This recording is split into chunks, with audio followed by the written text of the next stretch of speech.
I'm ready!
my glasses.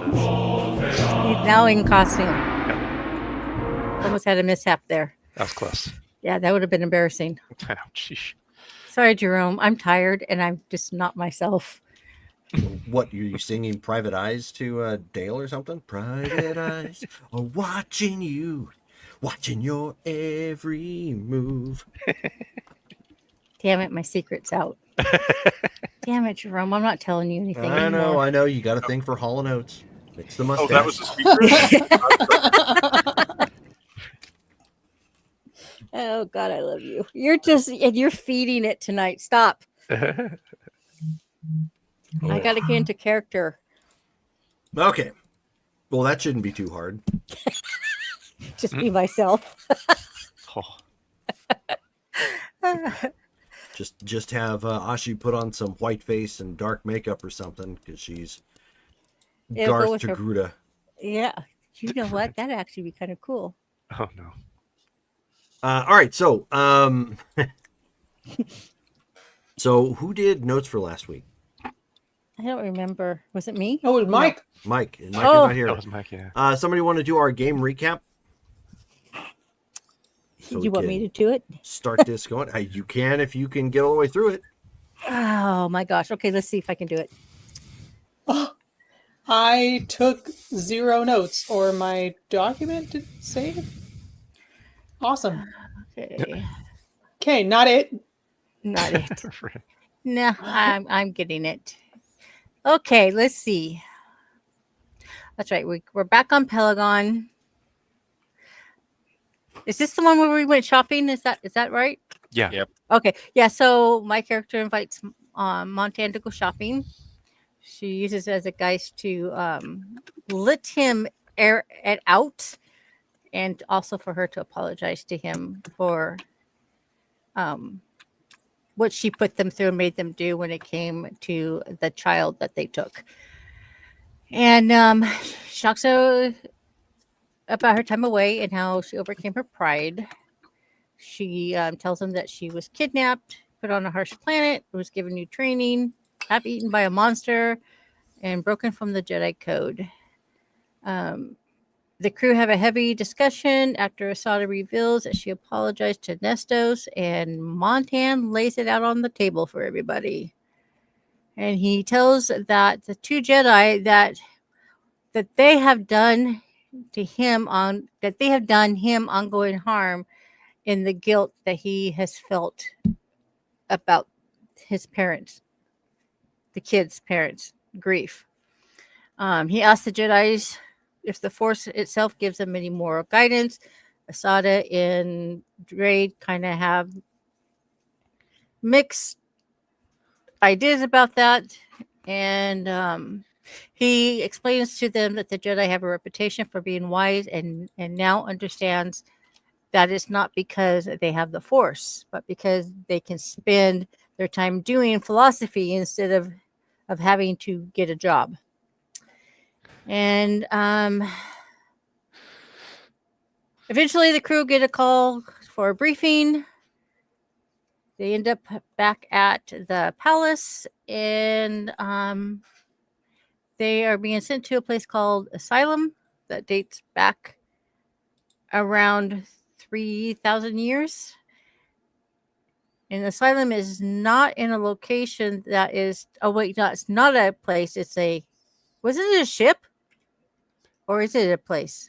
I thought it was a ship. It was a dockyard. It's like a station or a Oh, shipyard okay, yeah, combo. okay, yeah. Yeah, it's a bit of a combo. Yeah.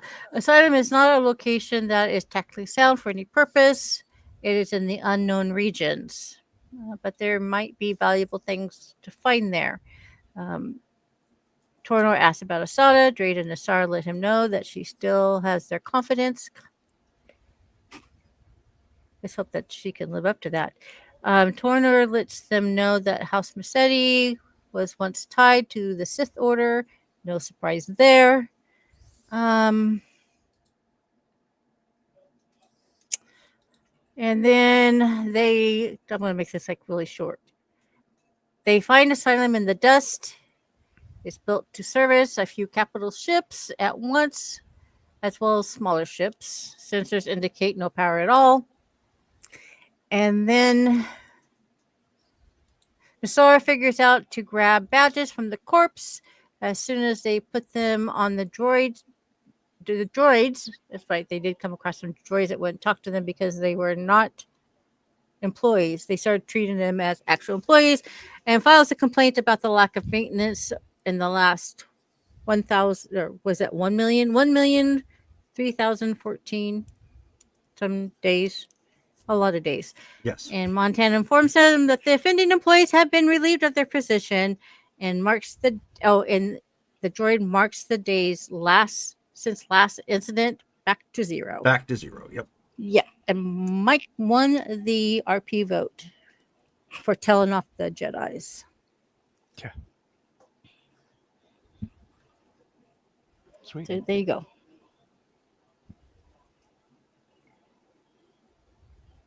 One second here. Where did I put that at? Oh, I know where I put it at. Didn't have the window open. Let me get the window open. I'm putting something in here in the Discord chat for later use. Colin, you're funny. Go. That's another one of my favorite shows.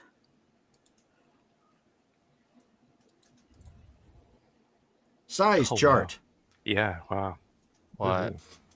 Size chart on what? A bunch of different. Ships and vehicles. vessels. Jesus Christ. Yes. Jerome, all- you forgot about me this morning. Not all these are Dang it. ships. No, I know. Yeah, If you no, look but- about halfway down, it switches and it says pixels equals like 10 meters or something like that. And that's where it begins all the capital ships. Right. And Wow. there's a Rancor in there. Yeah. That's cool. Yeah, it's specifically to give you a feel for the vehicles and ships and whatnot, so you know roughly about what the sizes are. Nice. Is that Cloud City at the bottom? That looks It like is. it, yeah. Yep. I was going to say it's the biggest, but the Oh. longest one is the... Even Uh, with my glasses, I can't even see it. is the you should- Executor. You should download Yeah. it. Just save, It's Yeah. save the the image. Executor class Super Oh, you want me Star. to download it? Yeah, just Star save the Battleship. image. You'll be able to zoom in further from there. It's a much higher resolution. Gosh. Fine. The longest is the Executor class Super Star Destroyer. Nice. Yeah.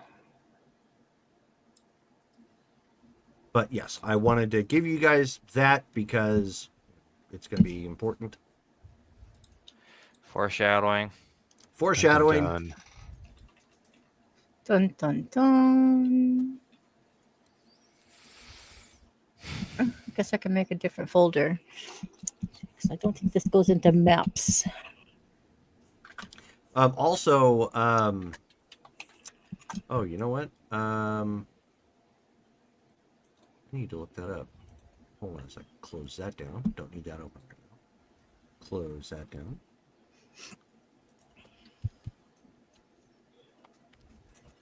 There we go. And how big was that, or did it say? Kind of what I figured. Okay, never mind. Oh, they have Tatooine on here. Okay, so you guys are still on Asylum at this point. Since Mike is not here for game, he is actually busy in the engineering. He's been working almost 10 hours straight as of this point.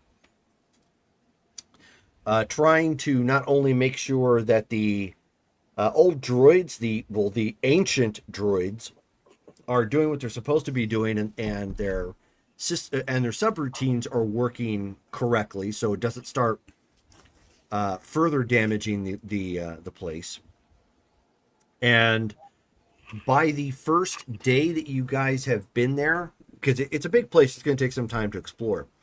By the first day you get there, it has effectively emergency power, which isn't a lot. Nice. But that means if you some hallways that you encounter are going to have, some running lights or something to help you see where you're going. That's about as effective as it's been. But that also means that if you look around, you may find systems that are still currently that are not degraded to the point that they can be reviewed for information. Do we know if that includes like other droids that might be throughout the station, or just the facility portions itself? What do you mean? As far as like emergency power being returned to things, would that also mean droids that we haven't seen yet? No, it doesn't. There's No. there's only a handful of droids that are working right now, and they're Okay. all in engineering. Got it. Okay. Yeah, as for throughout the, I would say, city, I would imagine that the entire place would have emergency lights, given how it's set up. Right. It does. However, this place is very degraded, so not all of them work. And then the other problem you're facing is that normally droids would plug back into their sockets here to charge, and the system can't handle that. Right. So that's the yeah. other thing, Mike. Montan at this point is attempting to resolve, so that way, more droids can eventually be brought up online, and less stress for the ones that are currently active. Yeah. Do we know if there's any way to help Montan with what he's doing? Can we get him something or find something now that emergency lights are on, or anything like that, to provide more power to the station? That is what this game is going to be about.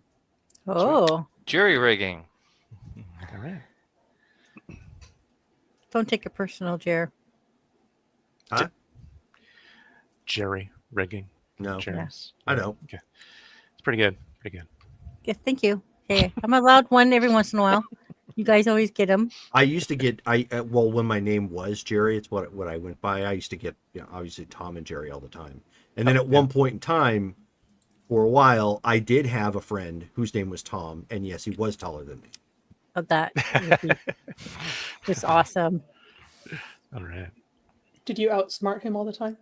Yes, actually, I did. I am not ashamed to admit that he was not quite fast on the uptake. Nice. All right. He once told me, I know we're sidetracked at this point, but I should tell the story. He once told me when he finally gets to a point where he gets a little bit of money and he wanted to just travel. I don't know when this was supposed to be or whatever have you. He was telling me, he's like, yeah, I want to get just like maybe like an RV or something and just go like tour through South America and go to Catalina. And I went, In an RV, that's great. you're going to have to hydroplane quite a bit because, Tom, it's not in South America. And two, it's an island. And he's like, and he paused there as he's taking that, and he's all, oh. That's awesome.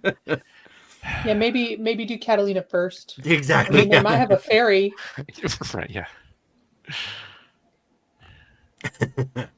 Jeez. Anywho. Right. So, moving along. So that is what you guys are doing at this point, working in sort of tangentially to Montan as he's attempting to get enough of the systems up here that it's functional enough. Right now, there's nothing online. There's no security, no communications, nothing right now. But there are a little bit of running lights, and occasionally you guys can hear the sound of like an alarm going off in the complex. The first couple of times it did warn you guys. It did freak everybody out, but then you realized, well, that's just going to be happening because systems that are coming online that have been off for centuries are warning that there's like no atmosphere, hull breach. Right. Things like that. So it's like, oh, well, okay, yeah. So we already kind of know that. I get why there would be an alarm. So it's kind of like getting adjusted to earthquakes, except these are regular. Okay. So I'll leave it up to you guys to carry on from here. All right. Then while Montan's still working on his thing. Don't interrupt him. We already know we got to get stuff for him. Communicate with the rest of the crew. I'm gonna assume we're currently like back on the ship, but still on the shipyard, just like as a base. And I'm gonna be like, all right, everybody. So now that we've got at least some power going on throughout the station, probably makes sense that we tour more than we were able to before. It's going to be more lights for us to use. A few more systems are going to be active, but we'll still need to keep our ears and eyes open. Make sure nothing strange is going to hit us or mess with us, and we got to take care of them. Avoid any extra hull breaches or loose wires. That's probably going to be happening throughout the area. Probably wouldn't be a bad idea to keep the flashlight swift too, given how degraded this place is. Yeah. We'll be staying in all of our atmospheric gear because there's still going to be breaches here and there, I'm sure, just to make sure. And like Dorn said, let's stay prepared, get some lights, anything else. Keep a weapon on you just in case it happens. We've run into space slugs before. For all we know, there's something else in here that we haven't detected. So we'll just need to be sure of that. And, well, let's take advantage of what we got. See what we can find. Yeah, under her breath, she'll say, just as long as it's not Mylix.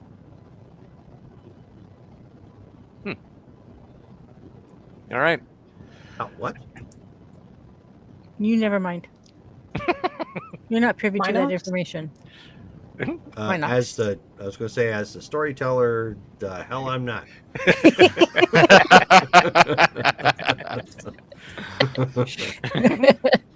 So Rude. saucy. I know, rude. So saucy tonight. She said something about Mylux. Okay, that's what I thought. Yeah, Minox. Yeah. Why not? Mylux. Minox is a very viable reason to be a little bit creeped out because they be gross. Right. What is a Minox? Oh, And the Google fact it. that, It came from originally from Empire Strikes Back. yeah, she Yeah. has a phobia of them, so like that would be bad. Yeah, that would be bad. So he goes Fun, ahead Help and your but own. bad. How do you spell it? M-Y Knox. No, M-Y. Got it. Oh. Han Yeah. Solo knows about them. Oh, Yeah, yes. they're the ones that latched on to the. They eat the ship. Okay. Yeah. Yeah. Just That makes the sense. power cables. Right. Yeah, they feed off the power. So he goes ahead and gathers everybody, makes sure everyone's got their gear, their suits, and everything, and then we head back onto the station and pick up where we left off, except going to where we couldn't before. Yeah. Of course, Doran this time is bringing his repeating as Sure. no such thing as overkill, and in case any droids that come Mhm. back on Yep. due to the thing. Yeah. No, Try it's, to it's go- a very, very viable reason because if they are coming back online, many of them have been offline, as you guys have already know, centuries at this point. So there's no telling what sort of short fuse or problems they may have come back online with. So yeah, definitely come armed. Perhaps we should also make sure that we all have ID badges. Oh yeah, no, he's going to have that with him. It's just who knows if You've got any of them are you've got batshit what, crazy. 2 ID badges, I think is what it was. So you're gonna just want to keep them with you at this point. Yeah, I think Doran was given the security one. All right. If it turns out we need more, we can stop, come back, and see if we can fabricate some more. But hopefully these 2 will be enough. Hopefully. All right. So things to look out for. We do need extra parts and gear for Montan to see if he can bring more power back to the entire station. And if we can access any computer terminals, gathering any information we can is going to be great. Everyone make sure you have your data pad ready. Everyone make sure you've got your weapons ready. Yeah. So if we're looking for extra parts and such, checking out where the capital ships would have been You know, So, repair and such wouldn't be a bad idea to check first. so It's a good idea. Captain, stun or kill?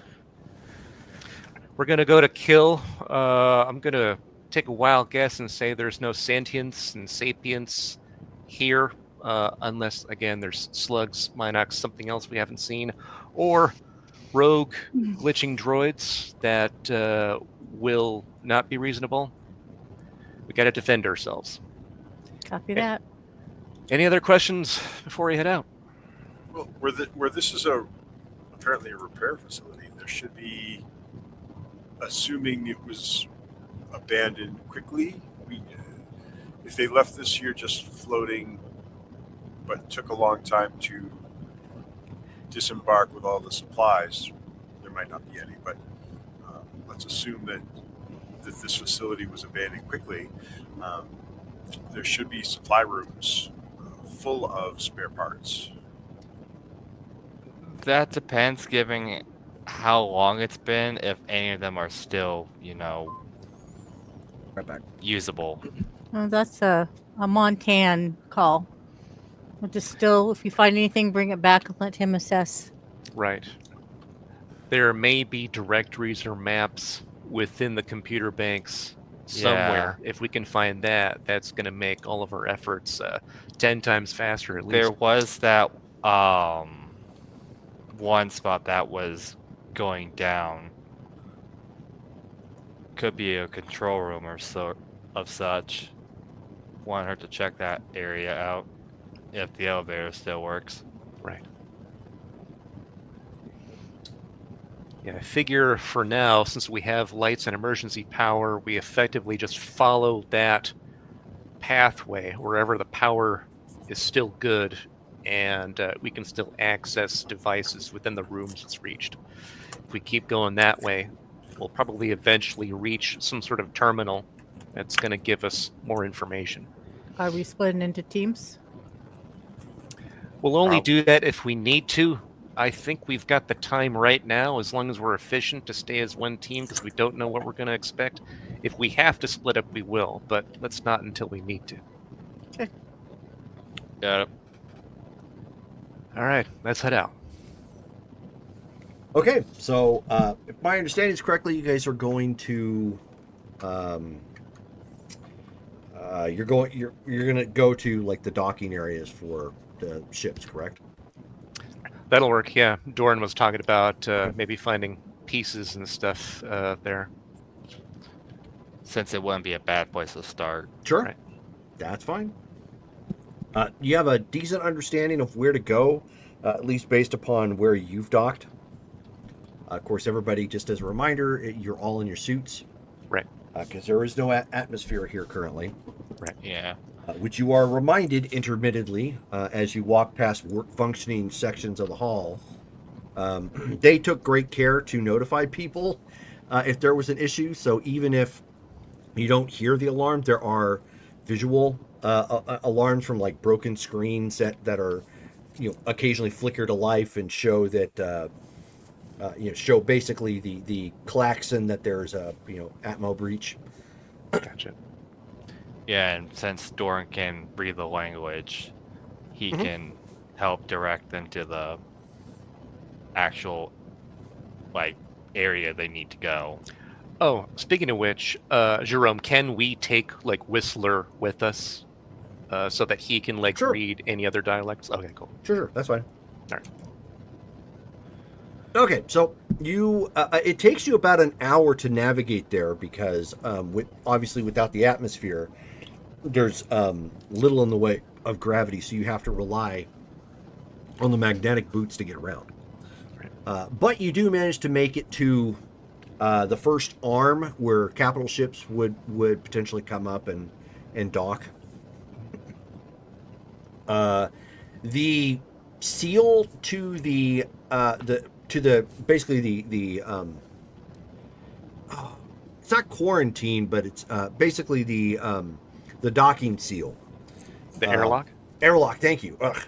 So the airlock, which is a little bit larger than normal, it's anybody looking at it was probably assuming that anything coming off of a capital ship of this size It's probably going to have like a small loader vehicle or something with them, so it's, you know, it's not huge, but it's built with um, uh, small transportation, like, you know, repulsor sleds and whatnot, coming in and out, bringing goods. The doors, of course, show some scoring and some rusting because it's been, you know, out in space for a long time. When you guys With get no past, maintenance. yeah, but when you get past the door, it isn't locked, but you do have to physically, you know, pull it. I'm not gonna make you guys roll for it, but basically, it takes most of the group. You grab a hold at certain points and just start pulling it aside. You can see that there's leftover dust on the inside that was captured from the last time it was ever used. The doors look serviceable though. It doesn't, which now that you've had a chance to walk part of the station, you're getting some of the scope of this place. It looks like it could house anywhere between 50,000 to maybe 200,000 people. Oh, okay. So a small city. Yeah.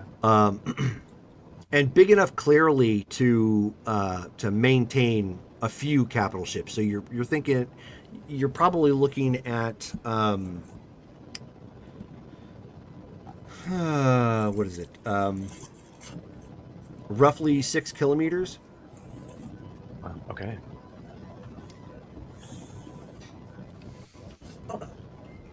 And when you get into the area, and of course you have to do the same thing with that door. The other thing that you're noticing is it doesn't look like the place was attacked. Okay. Not really. I mean, you can see marks of occasional blaster fire or whatnot, but nothing like a siege.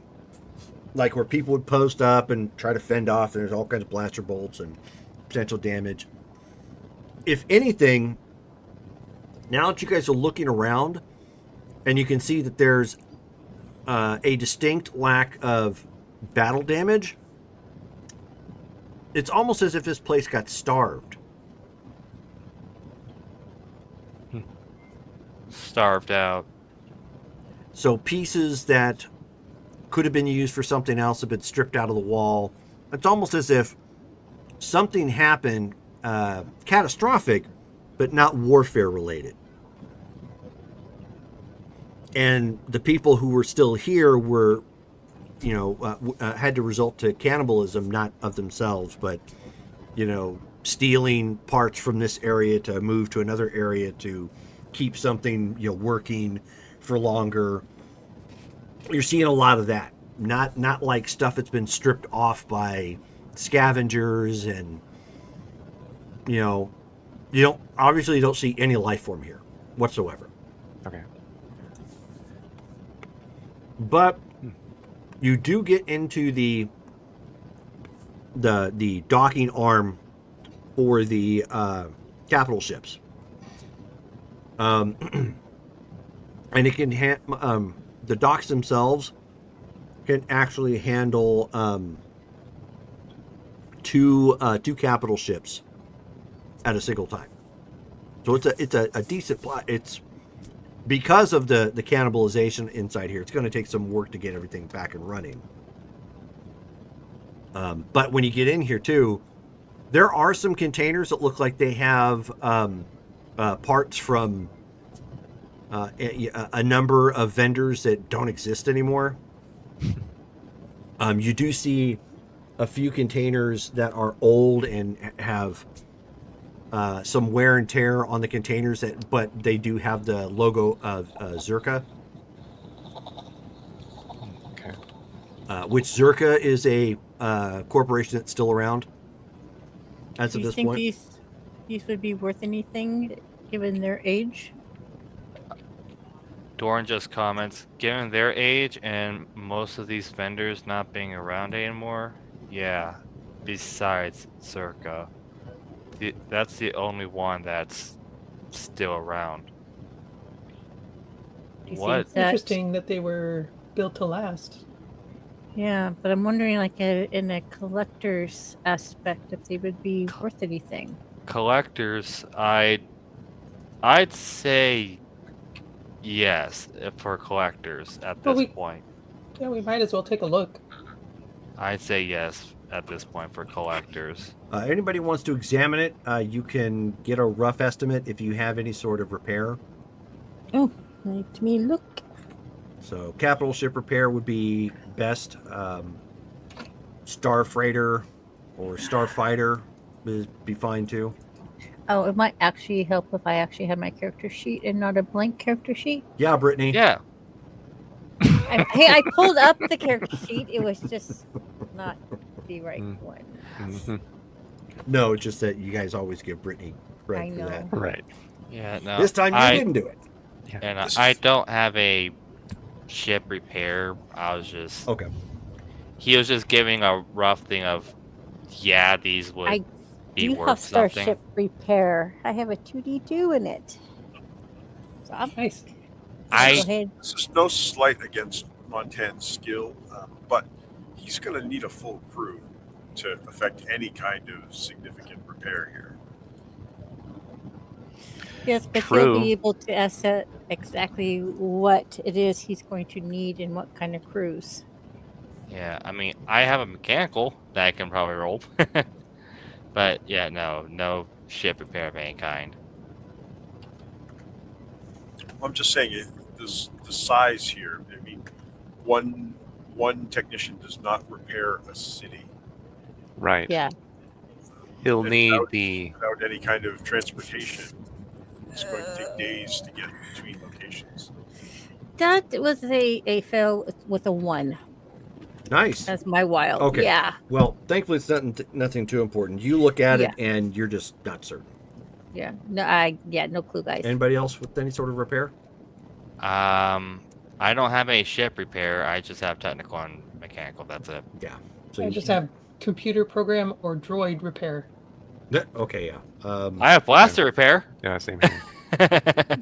No, unfortunately, those wouldn't help. Okay. I do have space transport repairs. Oh, you do? Oh. Then you can roll it. That's why I was asking people. So Yeah, sweet. It's just basically to estimate the thing of the non-around merchants. Was it a ship that was Zerka brand, or was it like merchandise? Crates? merchandising. Okay. Zerka the container. Container. Zerka the flamethrower. Hey, I heard of him. Zerka the lunchbox. And of course, Well- the Spaceballs joke had to come. Well, all right. We can at Uh, least take these back. Matt, are you going to roll? I'm trying. Regular dice roll was back out, so all he just needs is. He got a 10. Okay, so with a 10, it's of course grossly out of your league. These are not only capital ship parts, but for capital ships that presumably traveled to space lanes over 3,000 years ago. By that note, they're probably not going to be worth anything unless you're trying to repair something from that era. And if you did, it would be so woefully outclassed by the things nowadays, it wouldn't be worth it. For scrap, however, yeah, it's probably got its uses there. Yeah, no. Yeah, that's why I was just having Dorian go, like, for collectors, yeah, these probably be worth something. No, I understand. Yeah, because she was kind of thinking, because like the ship that they kind of borrowed and trashed for their first mission. Yeah, no. Not our fault. Hey, that stuff was just breaking apart by itself under regular use. Just saying. Anyway, We all know what a geek Lord Toronar is about this old stuff. right. Well- There's old stuff, and then there's this stuff, which is so old that it has no application anymore. Except maybe to the pieces of this station. It's of the same era. So we could at least. It's certainly possible that yes, that these are contemporary parts to the station and it could be used in some way. Yeah, But so- for anything else, how many other people do you know that fly 3,000-year-old ships? Right. Lord Torinor? Torinar. Oh, true. Beyond him, though, yeah, I get what everyone's saying. We can at least take these back to Montan, see if he can jury rig them into something useful for the station. But If let's we take can a find look a around repulsor here. lift vehicle that'll operate. Yeah, you go. we'll need to find one that works. So, how many of these like containers do we find? Not many. Okay. I'll tell you what. Why doesn't somebody give me a 1d6 plus 1 roll? I'll do Okay. it. Just to say, go ahead, since you asked. Don't ask me to do it because I can tell you the result will be 2. So that's 5 containers. Okay. Now we gotta just find out. So you have 5 containers, 2 of which are Zerka, and then of course there are some miscellaneous tools and other parts that are still kind of floating around. They could probably be collected, but that's about it in here. It does look like if anybody was leaving, they did take what they could, and those that were forced to stay kept cannibalizing other systems. Are there enough tools to constitute a tool kit? Great question. You would have enough for one that is appropriate to the era for everything that's in here. Who has the data pad? Don't I know. I was going to Can I see it? collect the tools since they're all floating around, just in case. So she's going to start taking an inventory of where they found what so that they don't have to try to go on memory. Sure. Okay. Smart idea. Yep. So she's Yeah, going to write just that start down. mapping out. Yep. This area we're at, is it still like 0 gravity? Okay. Yeah. All right. So then moving this stuff will we not have be tough. tools floating around, so yeah. So yeah, let's gather this stuff into one spot, bind it together so it doesn't float away, and then we can start pushing it back when we head back to the ship. Yeah, I'll Okay. gather the tools that are floating around. I'll look for something to tie with. Not a problem.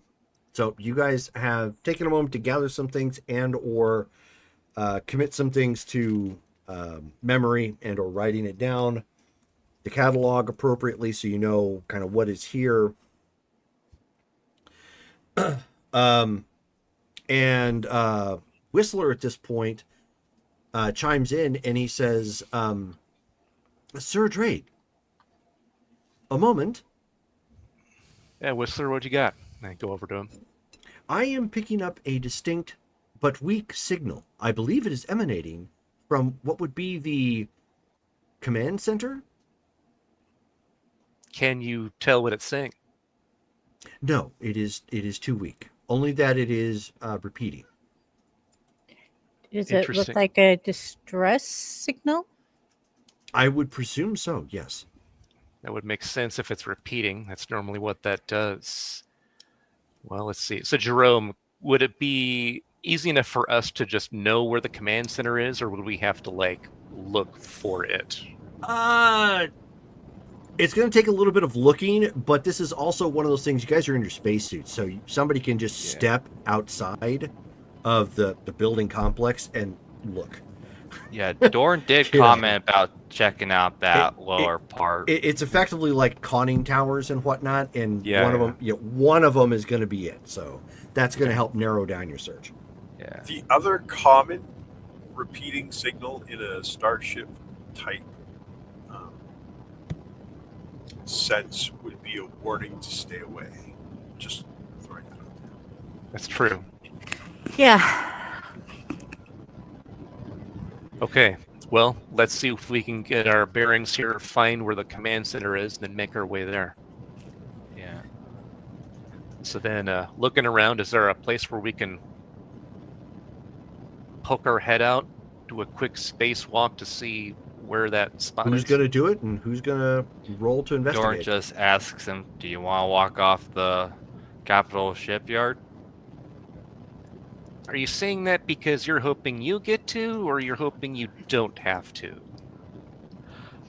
I I'm just asking. volunteer him. I'm just saying that since we're already at the shipyard. I mean, you know what? Go for it, Dorn. If you think you can head out and find the command tower, should be relatively obvious, and you Yeah, probably it know what should you're have looking been for. relatively obvious when we pulled in.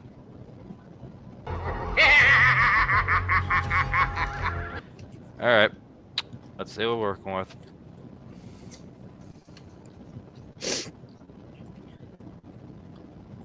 Sweet. So then we find a spot where he can walk out, so that he can find the command tower.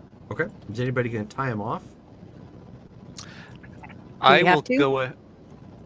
Yeah. It would be smart to do. I will go ahead and use my liquid cable dispenser with hook. I'll generate like 5 meters worth out of the 15 I can. Okay. Hold on to one end and make sure it's wrapped around the waist of Doran while he's going out there. Sure. Okay. Yeah, and Dorn just hands him the restraining collar as a sort of extra measure for the hook. Got it. Just be careful. All right, let's Okay. get this over with. So, Dorn, give me an investigations check. Or search check. Since it would be in, Keep forgetting which is which.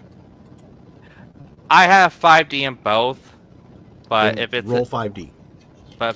fit within 50 meters due to sensor pod, I get a plus 1D. Okay. Roll 5D either way. There you go. So I was about to ask if it was within 50 meters. So Yeah, it's a little ways out of that. okay, so Okay, so it's going to be search, but for you, you have 5D in both, so it doesn't matter. 17. Oh, nice. Okay. Nice. So, former Imperial adjutant, you step outside into the vastness of space and the nebula around, and you're looking around and you're looking at some of the conning towers and trying to make a determination which you think might be basically the command, like where they're going to direct traffic and ships coming in and probably take messages. And you do find one that stands out a little bit more than the others. And based upon what you see around the tower, you're reasonably certain that's it. All right. He just gives the thing a bit of a tug for them to pull him up. Reel him on back. Okay. All right. So, and he just relays what he saw down there while he while he takes back his binding collar, and starts getting on the liquid stuff undone on him. Yep. All right. You think you could lead us there? Did you find it? Think so, but we're going to have to probably find an elevator to the lower levels. Well, if anything, we can just float up the shafts. True. Right. But I think so. It was relatively. It had a lot of stuff around it. What kind of stuff? Hard to tell all the dust and such. But it was probably poking out. Looked like it would be the one that directed traffic and such.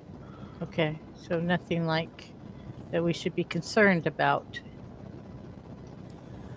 Like I said, it was hard to tell given the location we're in.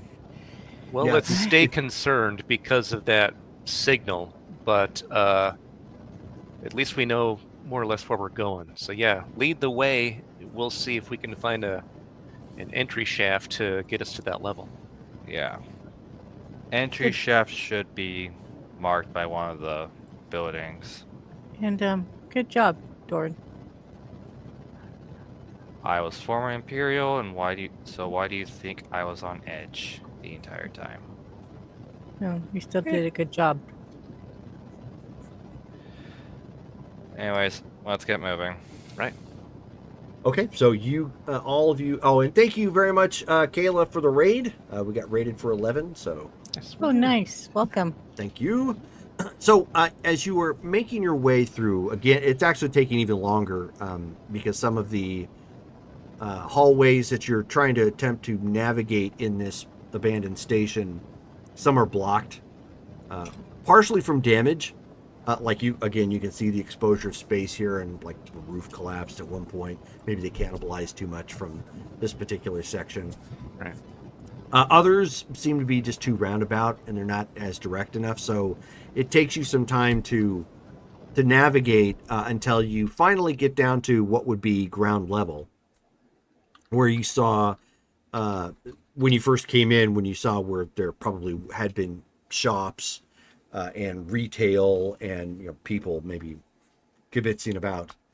You walk through the plaza of the station, heading out towards the front, where you can see that there's a tower all by itself towards the very front of the complex. And that is essentially where you find their flight controls. That this would essentially be the control tower, like to an airport. Alright. Getting in, This should be again, not a problem. It just takes backbone. You have to, get something to pry the door open and push it. There's just no power or magnetic clamps sealing anything right now. Right. Where we've been traveling through these areas that seem to be mercantile, and obviously after 3,000 years, any biological matter would be worn down to the point of unrecognizability. But are there piles of synthetic materials here that haven't deteriorated in the void? Like, would there be indication that there have been bodies lying here by small piles of? You would have to be a pretty good like forensic medic to pick up that stuff. But just looking around, it's almost like walking through a city that's been buried, right? You can take some guesses where people probably like for example, when Pompeii went off and they go through and there was an island. It wasn't Pompeii, but it was, I forget the name of the island, but it's in the Mediterranean, and they believe it was. One of the theories is it was Atlantis, because it was built around a volcanic caldera. That caldera blew up, and the city of Atlantis had supposedly been built on that caldera, and around it, when it blew up, obviously wiped them completely out. But there were bits of civilization on the other part of the island that got absolutely buried in ash. And so they've been able to uncover like a full village, like in that area.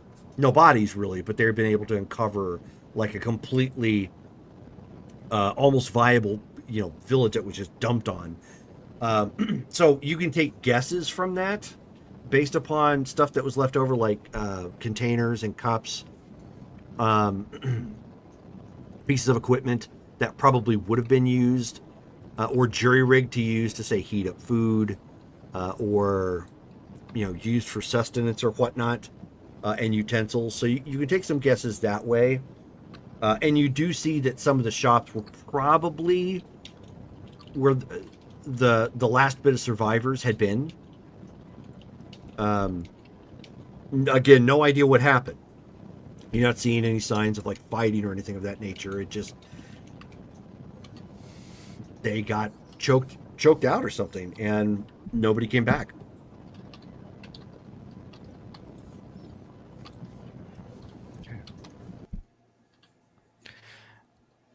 Alright, it's time to check out the control tower. Yeah, so you guys are at the control tower. You can see that it does have a good bit of the emergency power going to it right now.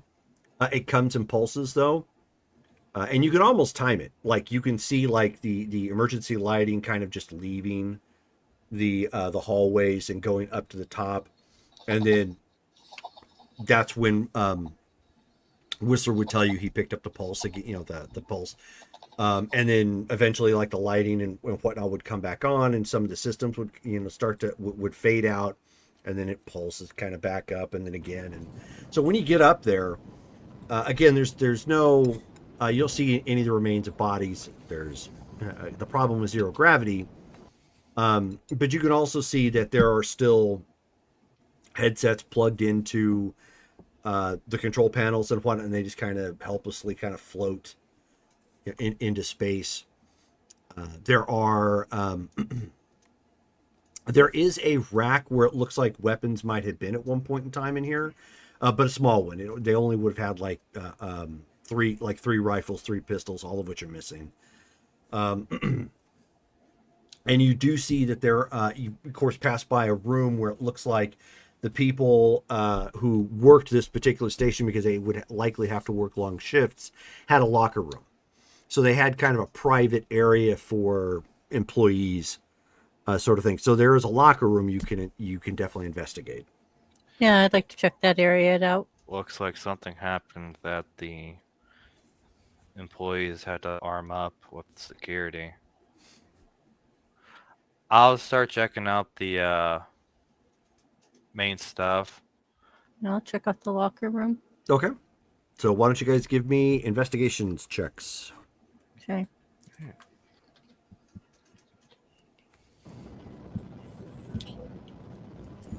Jaros will look to see if there's any computer access that's still Oh, operational. 24.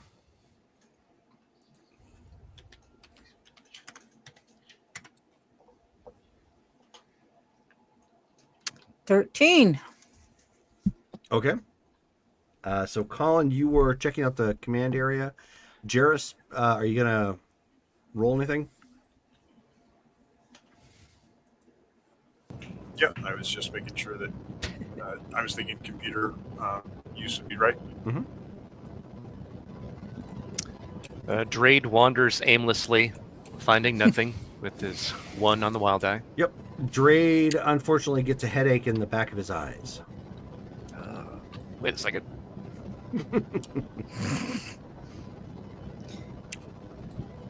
I would file with HR if I were you. No kidding. Oh, Yeah. yeah. Well, no. Jairus really doesn't find much of anything. 6 with a 1. Yep. And another 1. All right. So Dale, Dale and Matt are basically pulling the Zoolander, looking at the computer, and somebody says, "The files are in the computer," and they're like, "In the computer," and they pick it up, throw it down. Yeah, exactly. Yeah. Oh, Dale, Paul just gave you a reroll. Oh, sweet. Oh, Thank hey, you very Paul. much, Paul. Jairus, that's not an active screen. That's just your flashlight shining off the glass. Yeah. Investigation, you uh, said, right? So, Colin, as you Yes, are ma'am. investigating these systems that are up there, the power hasn't been restored for long enough to them to get anything from it. If you guys can somehow figure out how to steady the power flow, at least the emergency power that's running into this control tower, you could probably get it up line long enough to figure something out. But it's going to take some repair work. And Yeah. is Whistler able to understand the message now that we're up here? Nope. Okay.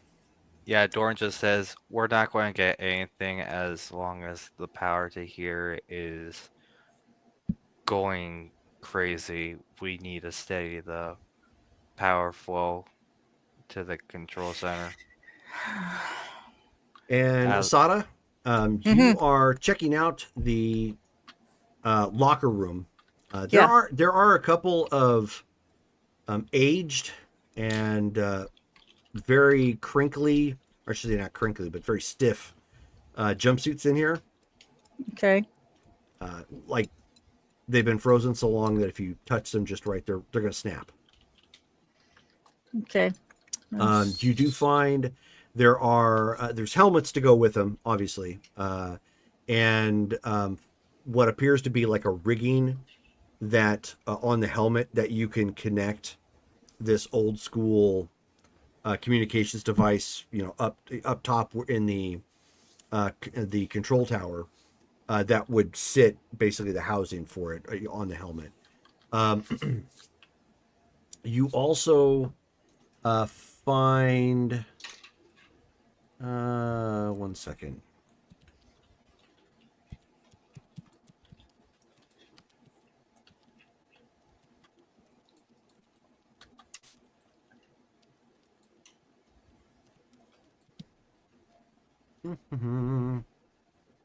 Yeah, I didn't think so. Okay.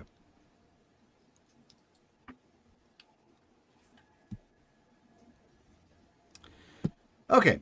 So yeah, I'll skip that because I didn't think that they had that. Okay. Uh, you do end up finding what appears to be a marker in one of the frozen jumpsuits. If you are going to access it, obviously this artifact is going to be destroyed, but you could possibly retrieve whatever this mark is in the pocket that just seems kind of like it looked like it was probably floating there and eventually just froze in place. Okay. She'll call trade over. Walk over. What you got? Well, looks like just a couple jumpsuits were left behind. But I'm afraid that if we move them too much, they just are going to shatter. But this one's got a marker. Do you want me to remove it and risk destroying the article? Well, if the jumpsuit is already pretty much worthless by touching it, I don't think it's worth keeping. If you think the mark is worth it, go for it. Okay, well then that's what she'll do. Okay. She will. You are going to need to give me a ooh dexterity will work in a pinch, but let me see if there's something that's better.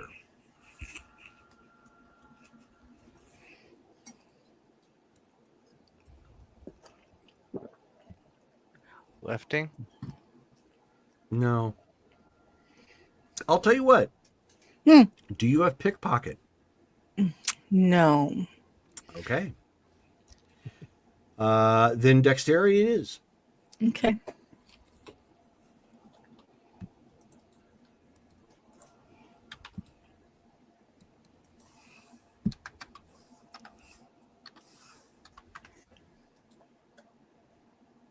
$10. All right. Well, you grab a hold of it, you snap it, and unfortunately, it's snapped in half. Ah, damn. Um, Well, she'll let out a curse in her own language. Sorry, Drade. One second. Thought I still had it open. I guess I don't. I must have closed it down again. Dorn just calls over to her, watch your language. I don't even know what I said. Where's your tone, young lady? I'll give you tone. Nope, that's not what I wanted. Shoot. Come on. Here we go. So, why don't you give me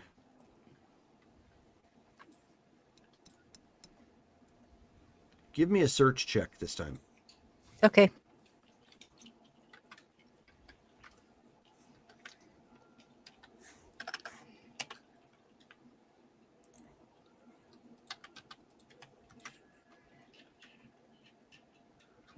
11. Okay, that's not terrible. 11 puts you at moderate. So, looking at it, you can't make out where it's to completely. The barcode that's on there obviously is partly broken and shattered at this point, and putting it back together isn't going to help. So you don't even have the complete chain code for that in particular, but you can tell it looks like it's some sort of docking pass for some place called Zakul. She'll relay that information. So, guess we keep our eyes out for that. Oh, cool. Maybe some other spot has another one of these docking passes, and we can get a full one. But okay, Yeah. Sorry about breaking this one. it's gonna happen. Not everything is pristine here, obviously. So it's all right if we can get most of what we're looking for and make sure that we can make this place viable. That'll be a I success. just want to ask, would Dorn have any knowledge of that planet from? No. Okay. I figured to ask since how much the Empire has expanded. Sure, no, it's fine. It's not something you have ever heard of.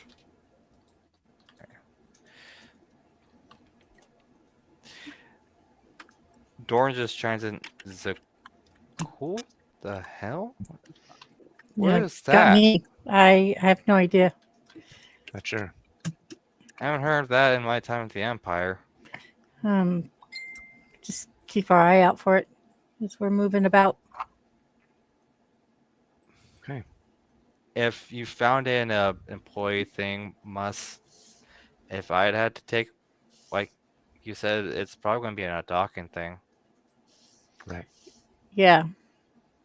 So probably wouldn't be a bad idea to keep an eye out once we get the power stay to this place when looking through the files. Yeah. Okay. So, Jerome, is there anything else in this area that we can look for? Short have of we... getting emergency power like finalized in here steadily, no, we're not right now. Okay. Does it look like we can still make our way to where the distress beacon or was coming from whatever here. was? It was. Oh, okay. Whatever the beacon was, it's coming from here. Oh, okay. The one thing Whistler can tell you is that as the energy flows up into what essentially is the tower, Yeah. when it makes its final run up here, it powers the systems long enough to essentially start a burst, but then there's not enough to continue it. So he can't even really read what it is. Okay. Just that it's a burst transmission, but it's cut off. Basically, it's like imagining booting up your computer, and right when it gets to that the prompt window for whatever type of motherboard you have, it shuts off. Right. Okay. We Power might have to issues. see about cutting some power to other places temporarily to get a steady stream. It's a good point. Unless we can siphon just enough power from packs or something that we have into a terminal, if there is one around here. And looking around, Jerome, are there any like terminals, like computer interfaces, anything that could be interacted with? Yes. Something like that though would take quite a bit. Okay. If you're going to do it that way, you can have Montan work on it from where he's at, and someone up here with the appropriate timing and sensors operation attempt to make a roll, or the computer programming. I have computers. I just don't have sensors. The computers will be fine. Okay, because I have a. Whoever has the better sensors or computers should probably be the one to make that roll. I've got computer programming, but So that's let me see computers. what it is. Yeah. Yeah, but I only have a 2. Okay. My if you have- sensors I have is 4 + 1. Ooh. My computer's is a 4+1. Yeah, you Oh, guys, you nice. you win. Go for it. Okay. Yeah, so we go ahead and coordinate that with Montan to make that happen. Okay. So let's freak Mike out here. That's always fun to do, especially when he's Because I know he's gonna see that there's rolls in the chat. Eventually, look. Yeah, I need somebody to roll. Oh,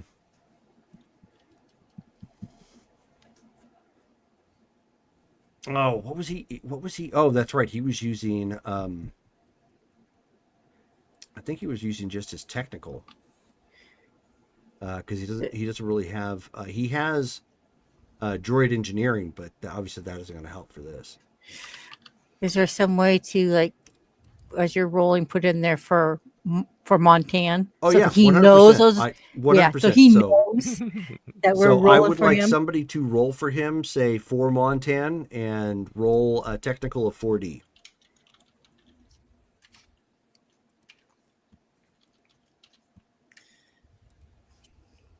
$11. Okay. And that was for Montan. Yep. Yeah. Let's see how long it takes him to notice. Yeah, for him to actually pop into the game. He goes, "What for Montan?" What the hell? He's breaking. Okay, so now, well, since you were rolling, Colin, go ahead and give your roll for computers.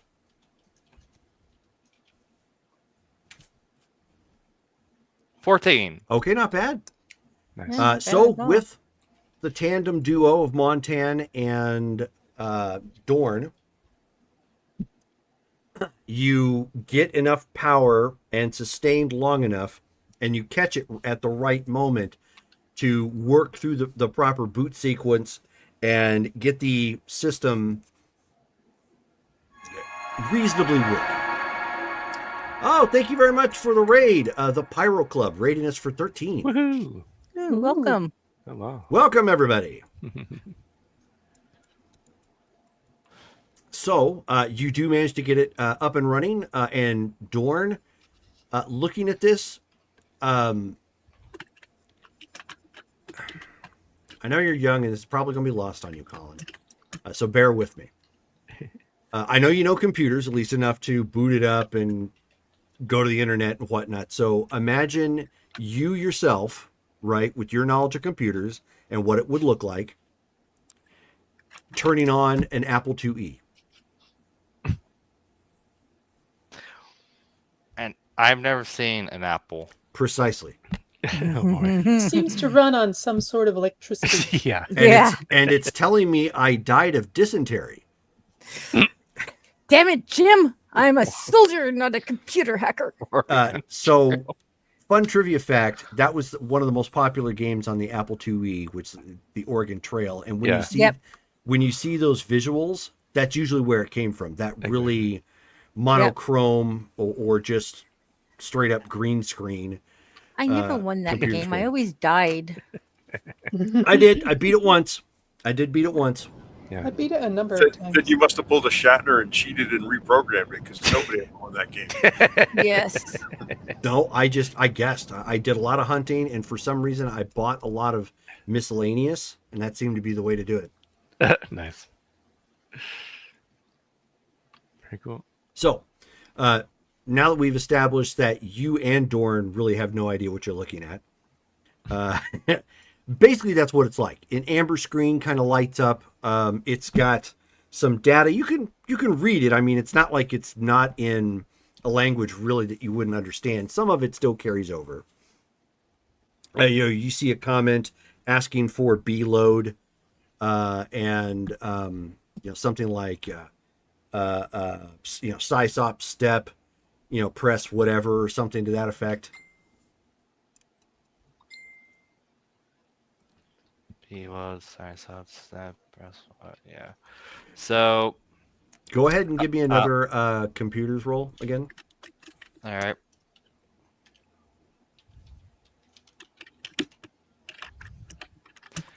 $15. Not bad. Okay. And welcome, Big Jim Slade Gaming with the Waving Cthulhu. Whoa. So, Colin, Dorn at this point, as you look at it, it's asking for old commands, but you think you understand what it's saying. And what you need right now is basically a badge to insert. You have that. Yeah, Dorn just goes ahead and inserts his security badge. Okay. So you slip it in there and you hear. Thinking out loud. And you can hear you can actually hear the hard drive, the clicking. Yeah, and So then basically AOL. yes, and you hear you got mail. Oh no. Yeah. How many the, millions of emails? yeah, the Huttese version of AOL. Oh. Funky email. And then eventually, it comes on, and it looks like the first thing you're looking at is it's attempting to establish the coordination. Basically, the flight vectors. It's trying to track where where ships would normally be coming in at, and it's giving you a warning that it cannot find any of the pre-designated flight paths. And so now it's asking, it's actually asking for specific locations, one of which happens to be Zakul.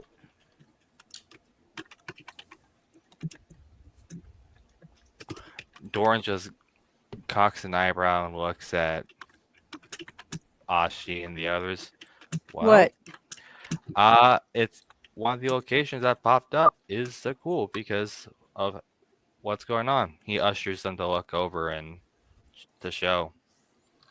It's attempting to triangulate basically, and it only has one marker, but that one marker it's showing is Zakul. Like it can still actively see it, and it has coordinates on there, and very clearly in Arabic it's saying what the vector should be, and it's showing what it is right now, and it's asking to run system correction, and now you can also occasionally hear the intermittent ping of whatever message is going out.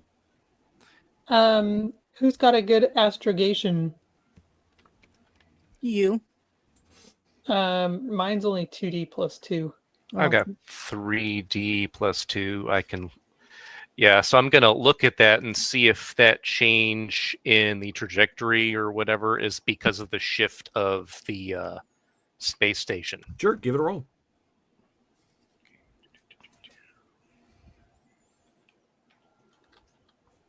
Or if we can compensate. Gonna re-roll that. Enough of this garbage, crying out loud. For crying out Language. loud. Yeah, no kidding. 14. We've got lads out there in the chat. Younglings. Okay. So what'd you get? 14. Nice. Okay. That's exactly what it's trying to do. Okay. Of everything it can pick up on its old star charts, it can still pick up Zakul, and it's trying to use that as one of the markers to triangulate. Yeah. Okay. It's trying to compensate because of all the shift that's happened over 3,000 years. So we should be able to look at our own astrogation charts and figure out what Zakul is. Doran just nods and said, "Yeah, that's exactly what it's trying to do." Is there a droid that we could input it to? Nope. So Taco is down with Montan right now. Yeah, so Doran just basically, is there a spot for a data pad? Yes. So Doran just looks at Ashi, give me the data pad real quick. I want to start getting files on here before the power cuts out. Yeah, so she'll hand it over. Okay. So Colin, roll your computers again.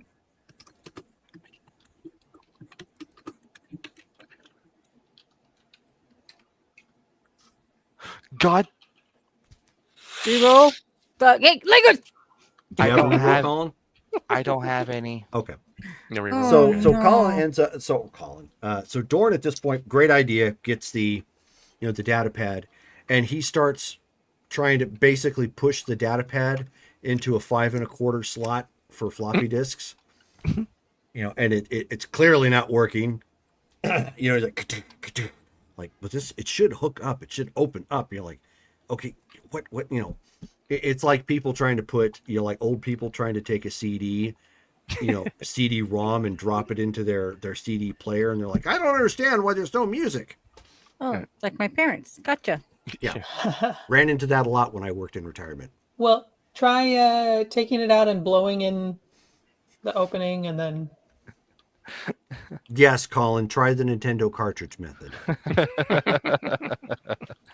Let's see if that works. No, basically when little percussive maintenance. you're having some difficulty finding an actual port that this is going to plug into in the method that you would assume it would plug in, and at that point the power goes back down. Well, I'll have to wait for it to cycle again. yeah. Just not like we don't have the time. And logging up to boot back up. Okay, so now, Colin, since you're the one that's rolling, go ahead and roll again for Montan and list it that it's for Montan. Oh, I love doing this to him. Oh, Oh, you got another one to roll. Yeah, woo. Because he really hates it when we start rolling when he's gone, because he knows he's coming back to a mess. 17. Well, I No, wouldn't be a 18. good ST My if I didn't bad. stress somebody out. Well, 18. yeah. We'll just tell him that we broke the entire station. 18 for Montan. Montan comes walking out like he's what's his name from Community. Galaxy Quest. Oh, Oh, yeah. You broke the ship. You broke the bloody ship. Okay, Montan's connection. He's able to cycle the power again accurately. Colin, give us a computer roll. See if you can hit the timing. I was thinking he's Troy walking in with pizza, 19. Oh, and the whole nice. room is on fire. Oh, gotcha. That too. All right, so good roll. So Dorn, at this point, once everything cycles back up, you kind of already knew what you were doing. So now you find a data port that you can plug it into. Takes almost nothing for the two systems to communicate. And what are you copying over? Basically, anything that is important that includes the cool. Basically, what happened, what this place was entirely, what Will it hold its Base- astrogation mapping? that t- the basically like place basically in a sense basically everything they need to know.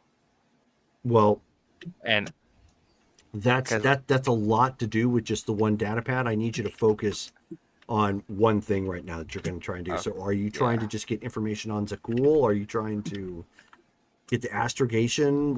What exactly are you trying to do?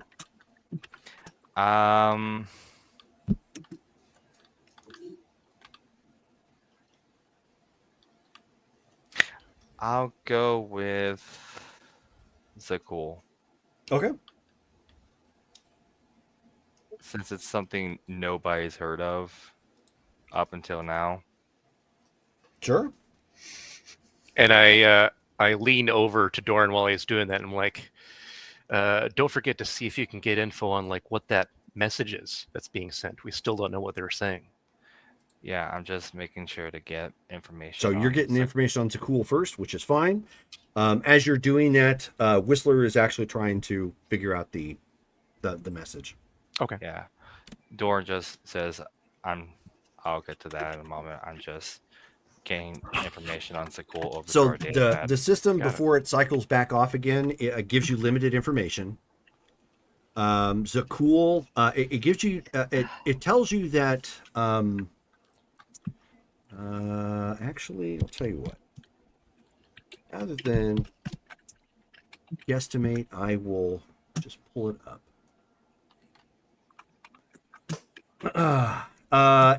It indicates that Zakul is the capital planet for the Eternal Empire. And it is the home of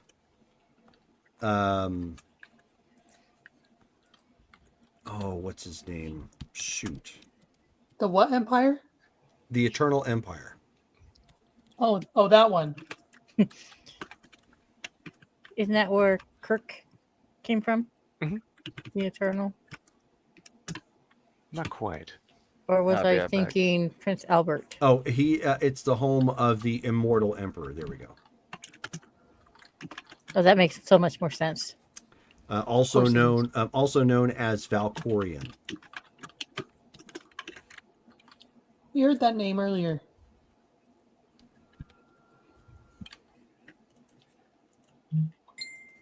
Hmm.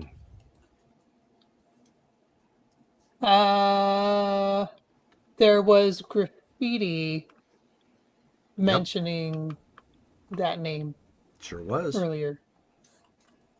Yeah, you're right. He was. Oh, Sounds and like he you also was get a little bit of contemporary. detail on Zakul. Not much, but just a little bit.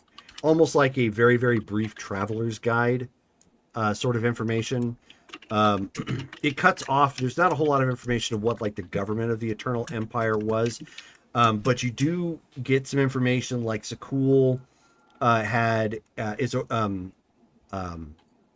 is an Earth-like planet. I'm using that just for description, so you know it has oxygen and habitation. It had a significant southern ocean and swamps that covered the planet's surface. And it does have a semi-solid area filled with massive overgrown trees, and interspersed with large forests and fields. And it is known for having some sort of unique connection. Part of the information kind of cut off there.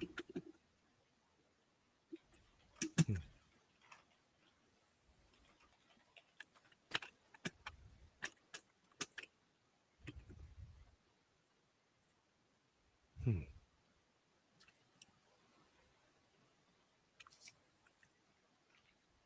Okay.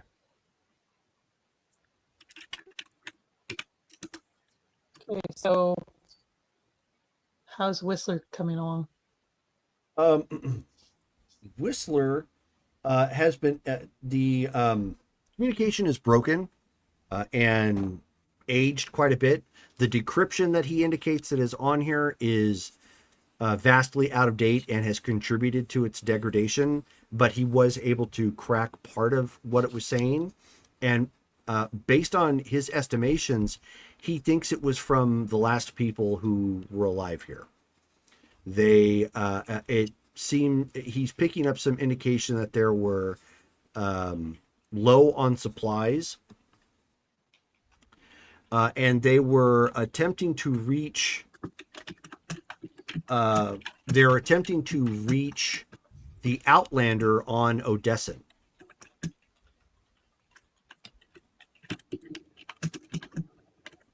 And of course, Whistler, flat out, tells you don't ask him what that is. He has no idea. So they purposely broke orbit. Well, not necessarily. That could have simply happened because of the degradation, but something starved them out. If they're asking for supplies, you would think that they would be constantly getting supplies. So why did ships stop coming here to resupply them? Or that they'd be able to leave and go get the supplies. Right. That's strange. Do we have access to transport logs?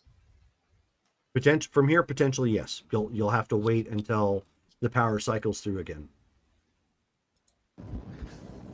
Back. They may have only had the ability to communicate with a planet locally, and if they moved beyond range, their communications, they might not have been getting their messages to the resuppliers. Maybe. But then what would have caused that? And wouldn't anybody on the planet have noticed that and assisted? That just seems strange. There's more to figure out then. Guess next time the power cycle's around, see if you can figure out anything regarding the Outlander or Odessan, if it has that on file. Or the place they were sending communications to stop responding and sending supplies. Good point. There was signs of blaster fire when we went to the capital ship hold. That could have been desperation. When people are starving, morals start to go out the window. Of course, that's just a guess, but As part of the ship was, well, not ship, as part of the, station itself was cannibalized for parts.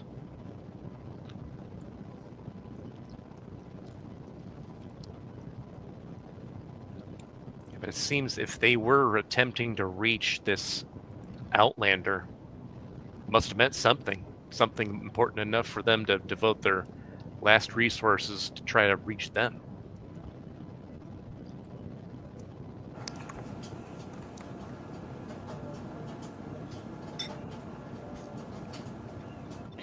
Well, the logs will definitely give us a lot of answers to some of the questions that we are asking. Yeah. I decided to go with Zakul first before No. the power went out. That's fine. Since No, I would have done the same thing. Sure. yeah. Dorn, go ahead and give us a roll for Montan again. Someone's microwaving. Oh, yeah, Caitlin's making. Oh! Woohoo. Montan's rolling great. Yeah. Really great. 22. Nice. Okay. So at this point, you have a low but steady power, and you won't have to roll again unless you shut it off for some reason. So Dorn, go ahead and roll your computers one more time. 14. Nice. Most of the dice rolls working for you guys tonight. Okay. All right. So you get the system brought back up. You, of course, keep the data pad, still linked so you can quickly pass over information as needed. There is some background noise, so I need folks to mute mics if necessary. It looks like it's Shelley. coming from Shelly. Thank you. All right. So what are you looking for now? All right, so we already have what we need for Zakul on the datapad. Mm-hmm. Internal Empire, yada yada yada. What were the other options we were looking for, people? Logs. Outlander, Odessan, yeah. any other communication logs? But Yeah. probably Outlander and Odessan first. So I will start looking for any references to the Outlander or Odessa. Sure. There is a log, and it's fairly extensive. Most of it is corrupted, but the commentary in this particular log indicates that the Outlander came here in a massive unknown vessel that appeared alien in design, and was eventually tracked down by the Eternal Fleet. So there was a war around Asylum. The ship that the Outlander came in was repaired enough that it was able to flee. But the belief is that the Outlander may have been grievously wounded. There are some other comments where the Outlander popped up again, so it doesn't sound like the person died. Just that there was a pretty massive fight. Right. And the fight was between the Outlander and the Immortal Emperor's son. Dorn translates this of what parts he that wasn't corrupted to the others to And explain. the son's name is Arkin. So it looks like an immortal son, Arkin, fought this Outlander who had at the time, alien ship.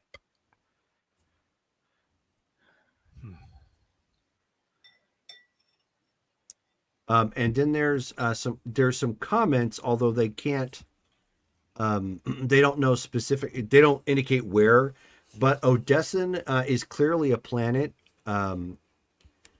that the Outlander had made his base on. Okay, so looks like the Odesson is a planet. We'll have to check our astrogation when we get back to the ship, because it is rumored that he had made his base there. So it's a planet, but it doesn't give any coordinates or whatever, because at the time nobody knew where it was. You also note that the Outlander was in charge of the Alliance. Huh. At the time, the Outlander was in charge of this thing called the Alliance. Yeah, that sounds familiar. It He just does. turns to Drayden. Should you two, either of you know what the hell the Alliance is? It's specifically referred to as the Eternal Alliance. No, but I'm just saying, you know, what we're kind of going through now. You got the Empire and the Alliance. The Eternal Empire and the Eternal Alliance. History repeating itself. Especially what it sounds like. I figured I'd ask, since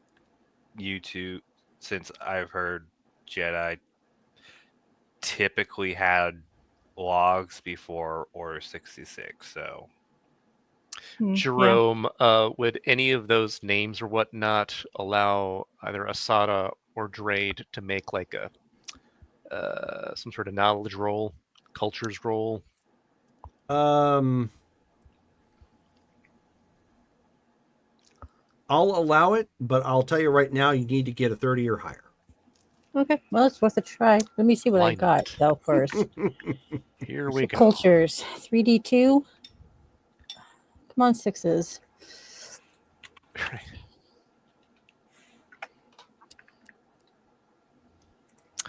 Not even close. Okay, nope.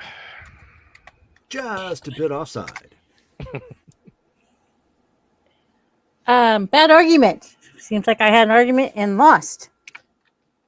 You got to say what the type of D is. D6. what are you That's rolling what happened at? to me. I am telling it. Okay, hold on. Backslash. Oh, you know what I'm doing? I'm putting R. There's a big difference between R and a backslash. One has, a little. Okay, kind of now I'm putting. Okay, I am choosing the 23d6 plus 2, and it's telling me no.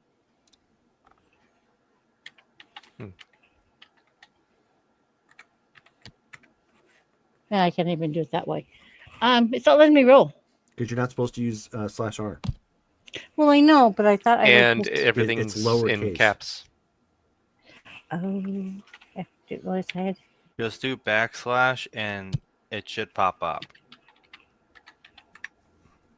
That's what was wrong. 15. All I was right. close. I So was very close. you were half off.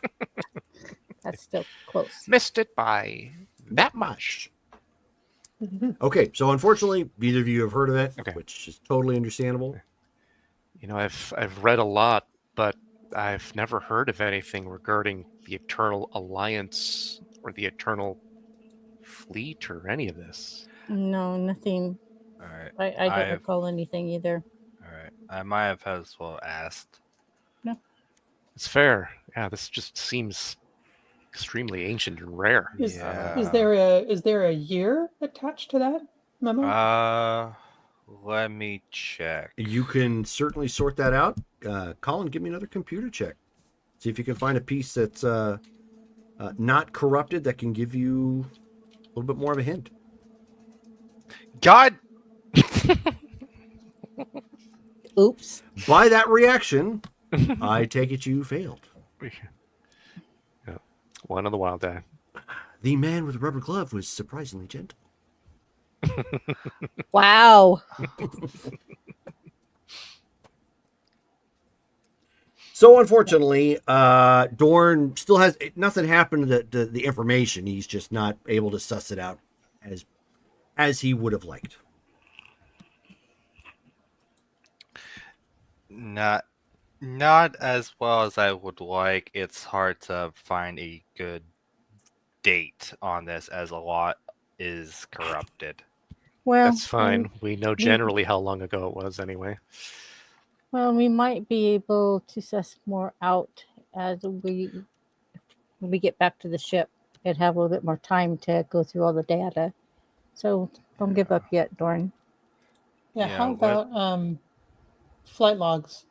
Yeah, let me check the flight logs. Could see whether there was uh, any activity after this memo, or if they were just died off here on the ship or station. There you go. I'm hoping that they were able to get away and they just abandoned ship. Well, what it said was he had left Asylum after getting repaired and such, so Yes, Well, but I'm somebody talking stayed about, behind to check this yes. record, for one, or to make the record. Can you just find records of the staff that were still here? Maybe somebody left a journal or a report explaining what happened in their final days. if it's not going to break, yeah, that should be a good idea. Let me let me see if I can find something that's not corrupted for staff. Sure. That'd be a better idea.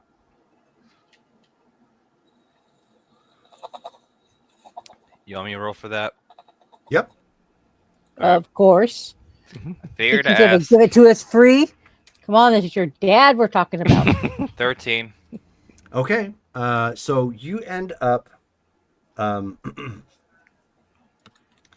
interestingly enough, you end up finding a log in here that is not from the flight log. Basically, you have somehow through bad system access something else in a fragmented memory core of the command center. Yeah, no. The moment that pops up, you can immediately see Dorn's face go into a "what the hell" expression because that is clearly a thing of that's not supposed to be there Right. for something this old. Well, no, just more like it something. Basically pieces information sometimes when it gets corrupted can still be deciphered, but it gets layered on top of one another. For example, I was when I was working in the call center at Wells Fargo. I was in the middle of talking to a customer about their small business loan when a completely different phone call that had nothing to do with us fuzzed into our particular call, and I started talking to the person who was calling about their technical service for I don't even remember what it was for, but it was like for computer systems or something. Oh, It was Jeez. super weird, but it was almost like it was a radio frequency, like they just layered, and all of a sudden my call was bridged with theirs, and both not the person he had been talking to, but my conversation with my customer and this other guy who had been talking to this tech guy bridged over, and suddenly it was a party line with three of us.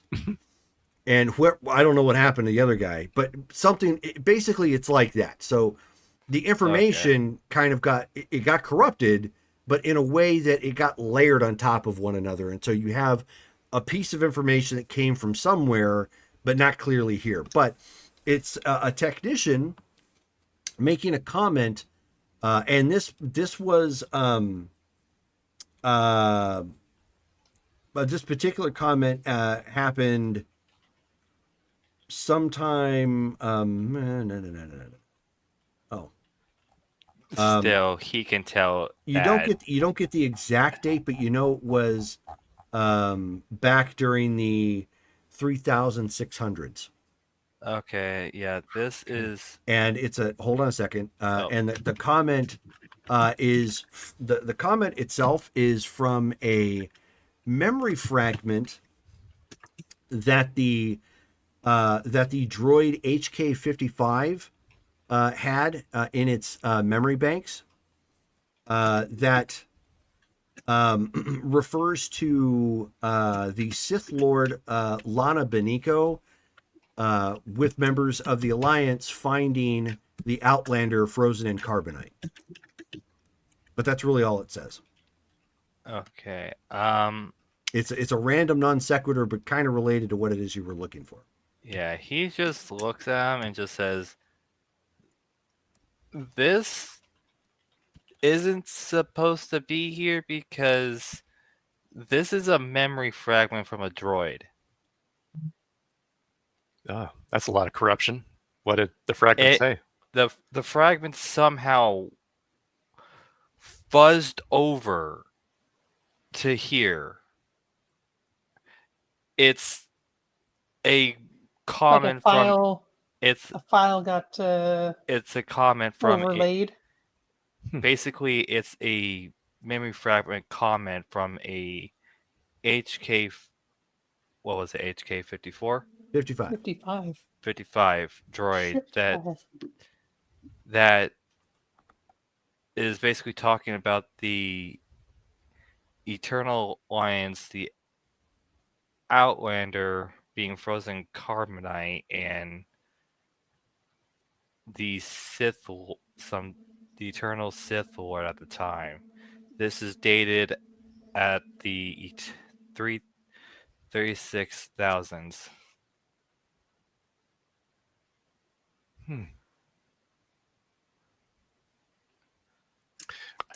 So hearing the if we get to see or hear the name of the Sith Lord Jerome, could we then make a roll if we've ever heard of them? You absolutely can. You need a 25 or higher. I mean, it's fair. It's so Go for it. It's Yeah. so ancient. I Right. mean, it's fair. It's possible. Let's see what we can do.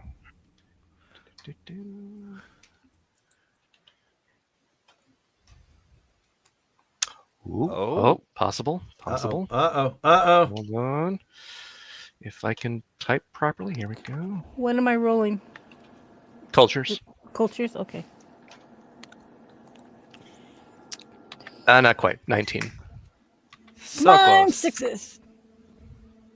Oh. Oh. Come on, baby. Mama, need some info. You need another 6, though.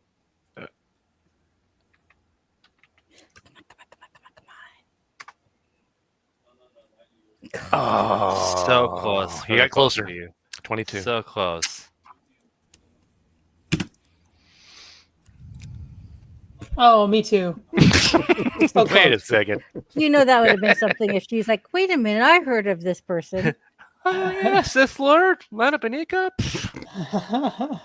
I heard it at in trivia elementary night school. over beer and You guys chips. don't know about her? Yeah. Wow, something I know that you don't. Who'd have thunk it? Sith Lord. And they were going after the Outlander, so it's very similar to now. Yeah. So the Eternal Empire was being governed or helped by the Sith. Yeah. Do you This think was corrupted enough to get a droid's memory fragment. Do you think maybe the Outlander might have been a Jedi? Almost just- definitely. If he a just Sith shrugged. was actually in charge of trying to hunt them. Doran just shrugs and says, "Possibly. I mean, He's I been could. frozen in carbonite, so there's a chance that this guy could still be around. Who knows? This was dated at 3600. He could be dead. All for we know. Or Depends on Carbonite. whatever system they had for carbonite. Yeah, it could have given out at some Well, point. he was probably dead and preserved then. I mean, carbonite's a way to preserve foods and stuff. It's true. What year is it right now? Well, don't forget, you guys did rescue 2 kids that have been frozen in carbonite. yeah, so that's why she's thinking, you know, she's gonna look at Jairus. You know, you have kind of more medical knowledge than all of us. Would it be possible for someone to survive that long? In carbonite. Yeah. Assuming it was maintained properly automatically. Yeah. With, would there be, and if it's still being maintained, would there be any like adverse, um, Next. yeah. As far as I'm aware, nobody's ever been Doran just imprisoned. Doran just reminds them of the fact that they rescued 2 kids. He out of wasn't frozen with them carbonite. though. Yeah. Jairus, you've got some medical knowledge. Want to roll that? Yeah, sure. That's Base- it's not base vodka, but it's medical kind of or- up your alley. So, Yeah.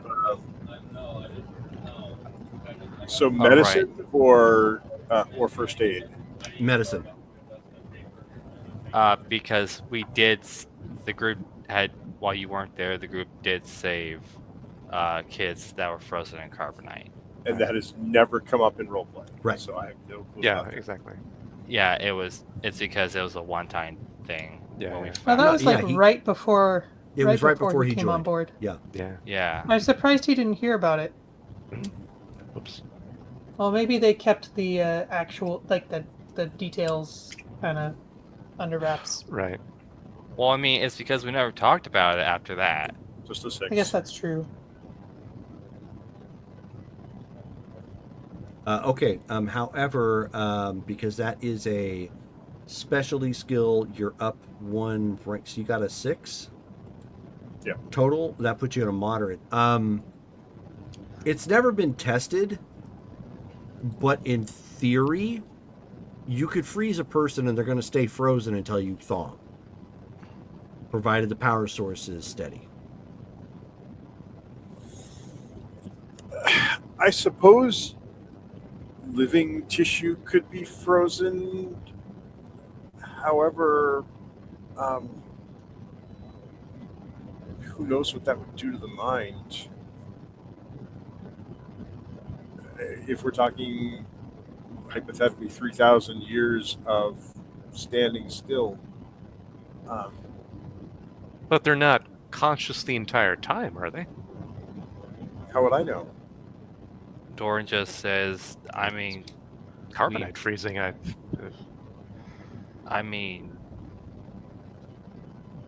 it would technically be a thing of forced sleep, wouldn't it? Where would one keep I don't know. Carbonite's used to such an preserve artifact? vegetables and fruits. I mean, to preserve a living thing, I don't think that's ever really been tried. And why would it be sleep?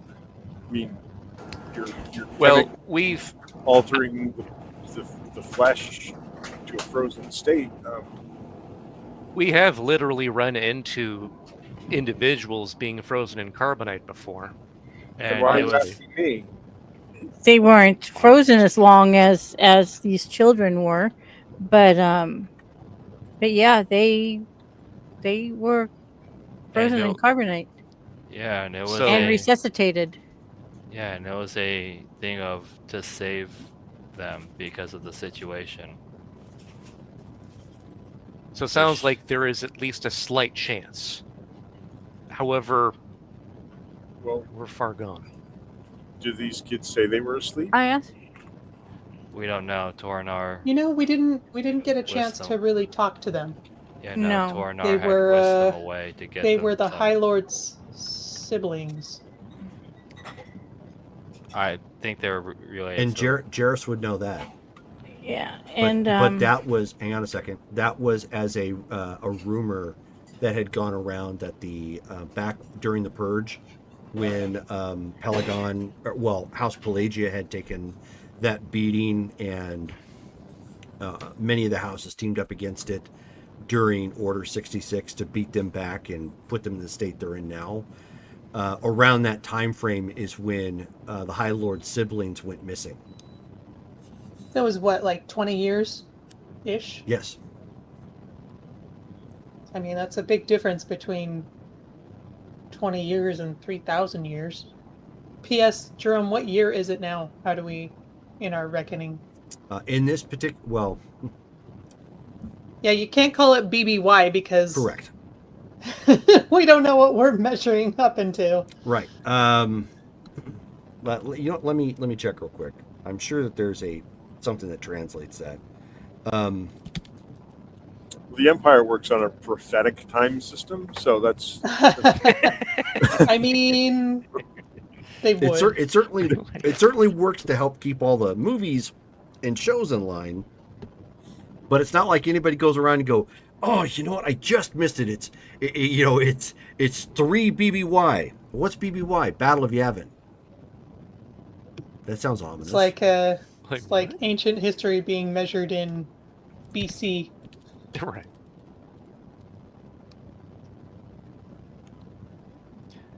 I feel like something important is about to happen when we reach 0. I'm just not sure what.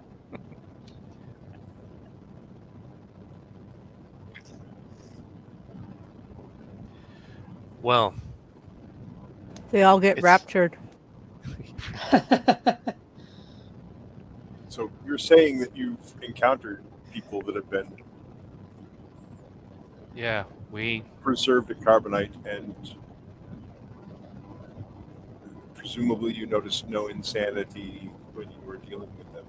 Dorn just shake his head. No, and Well, we dealt with their bodyguard first. Protective of them. I mean, who's to Yeah. say he wasn't like that before? Or Yeah, that he that's wasn't true. like that before? Like, Yeah. who knows? And Dorn just shakes his head. We even towed back the entire ship they were in because it was just as proof of we found them in it. A lot of dead bodies were there due to space slugs. They had torn the ship apart. It was good times. Oh yeah. The kids were frozen in carbonite as a way to save them. So essentially, here's a good way of looking at it for game purposes, although it's a little complicated. A lot of what happened in Star Wars is based upon in legend. Of course, it's in Legends, but Legends crosses over a lot with the official canon. The Rusan Reformation in Legends happened 3,796 years ago. So basically, 4 BBY, which is where you guys are at right now, is 3,796 years from the Rusan Reformation, which is basically the Republic calendar reset. All right. Okay. And then the Sith Wars effectively ended in 1000 BBY. So when this data was in the 3600s, That was BBY. okay. 2,600 years later. So it's quite a long time ago. So Yeah. okay, so let me have ChatGPT do the math here for us, because that's going to be complicated. I'm just wondering, like, So if 4 BBY is 796 years ago,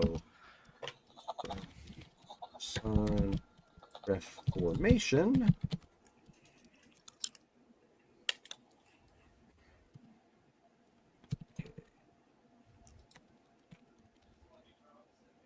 is doggone it. This is, yeah, here we go.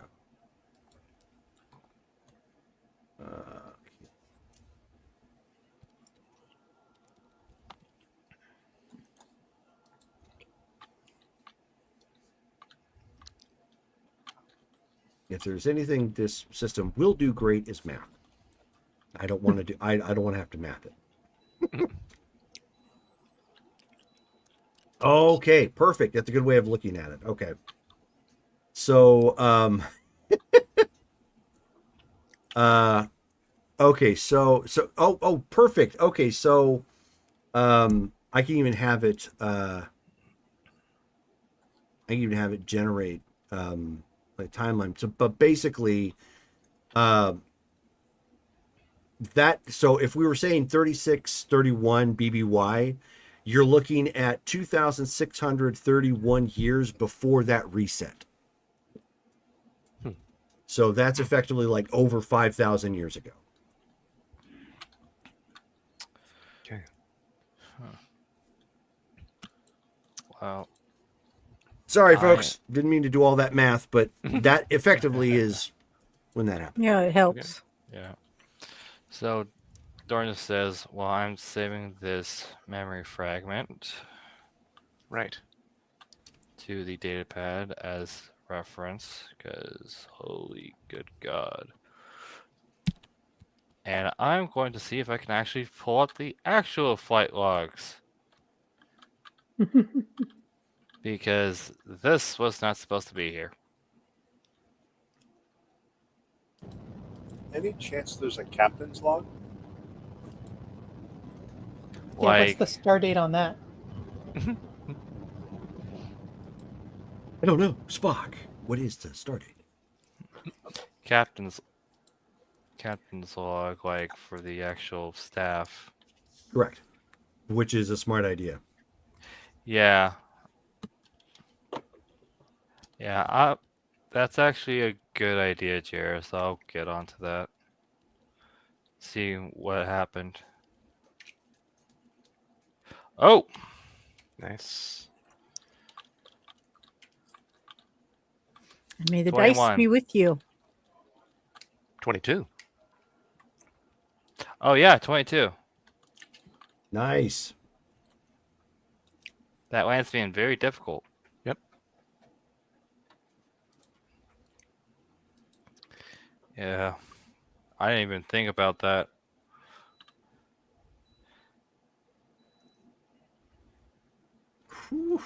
Wow. That was perfect. I had it track a ton of major events now, so I have a calendar. Instead of using BBY according to the Rusan event, the Rusan Reformation, the Rusan calendar, essentially, Nice. which basically is the start of the Republic. At that point, Okay. when they were, putting everything together officially, so that works. That works great. Cool. So, Yeah. effectively, the timestamp that you were looking at puts it somewhere in the realm of 2,600, somewhere in the realm of 2,650 minus from the Rusan calendar. Rusan calendar being basically BC, being 0. All right. That way we're tracking it from there instead of BBY, which makes sense out of character, but doesn't make sense in character. Right. Yeah. If we don't end up with a Mercedes guys trying to track us here, this might be some good information to hand over to Lord Toronar. Oh yeah, he's definitely going to want this. Oh, yeah. Excellent. So Good job, let's Thorin. so let's see what this not counter captain's log has for us. Second, I'm going to go ahead and put this in the discussion section and pin it. Oh, it is too big. Let's not do that. That's what she said. I will put, Giggity. I will put this in a text doc and put it up there. So, anyways, as you've been poking around, since you have a steady flow of power at this point, you do manage to find the captain's logs that you were looking for. They're also fragmented, given how long it's back. But you can confirm from a certain point in time, this was basically the last captain or commander at this point of the asylum. Okay, given the last logs and such, this looks like it belonged to the last commander for the asylum.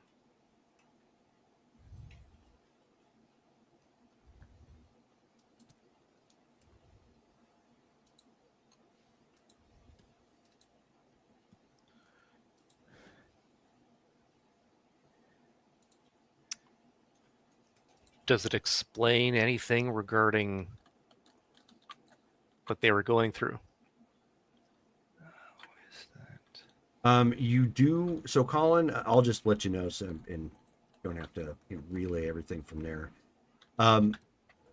Those are well, again, some of it still is fragmented. From what you can tell, the commander remained behind with the with some of the remaining people who couldn't leave. What you're picking up on from the story-based narration that the commander has left in these logs, the war between the Eternal Empire and the Eternal Alliance finally concluded. But in doing so, almost all traffic coming to and fro completely stopped.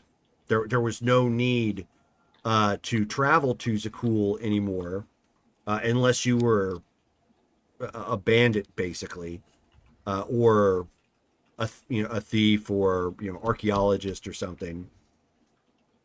And almost all of the business dried up within a matter of days. Asylum had been home to a little over 100,000 people by that point. Many of them who had the means began leaving because they saw the writing on the wall. The rest of them had to stay. Something happened during that time frame. It skips. It's not completely clear what happened. But once the station began drifting, now no one knew where it was. And the nebula that it was in caused problems for outbound communication. Oh boy.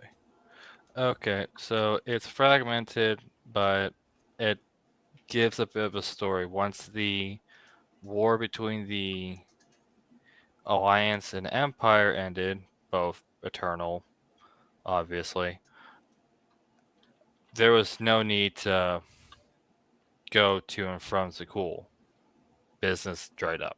He then explained what was just told. So basically, unless you were a thief, archaeologist, etc., going to Zakul, yeah, those who had the means could leave. The captain was trapped here, along with whoever couldn't leave.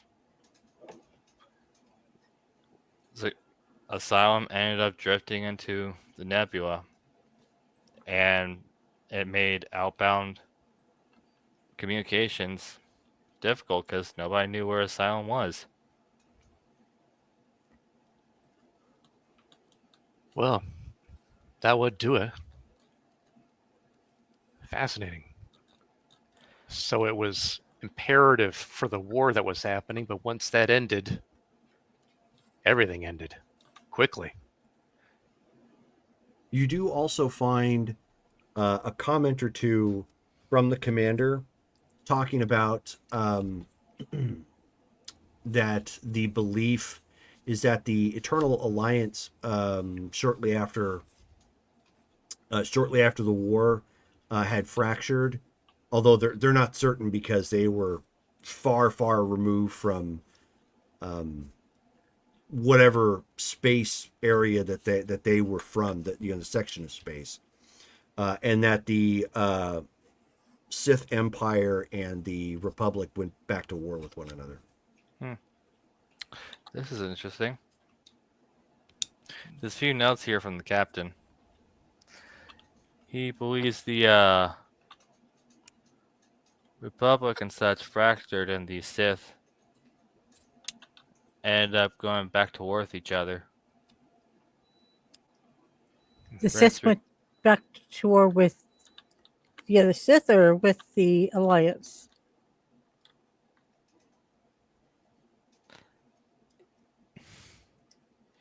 He just shows them the notes and translates it for them. Hmm. Not It's much has changed. while they were stuck here in the nebula, it was his theory. Well, Interesting. Because yeah, nobody could leave the asylum. It makes sense why there's still stuff here and why there's still uniforms.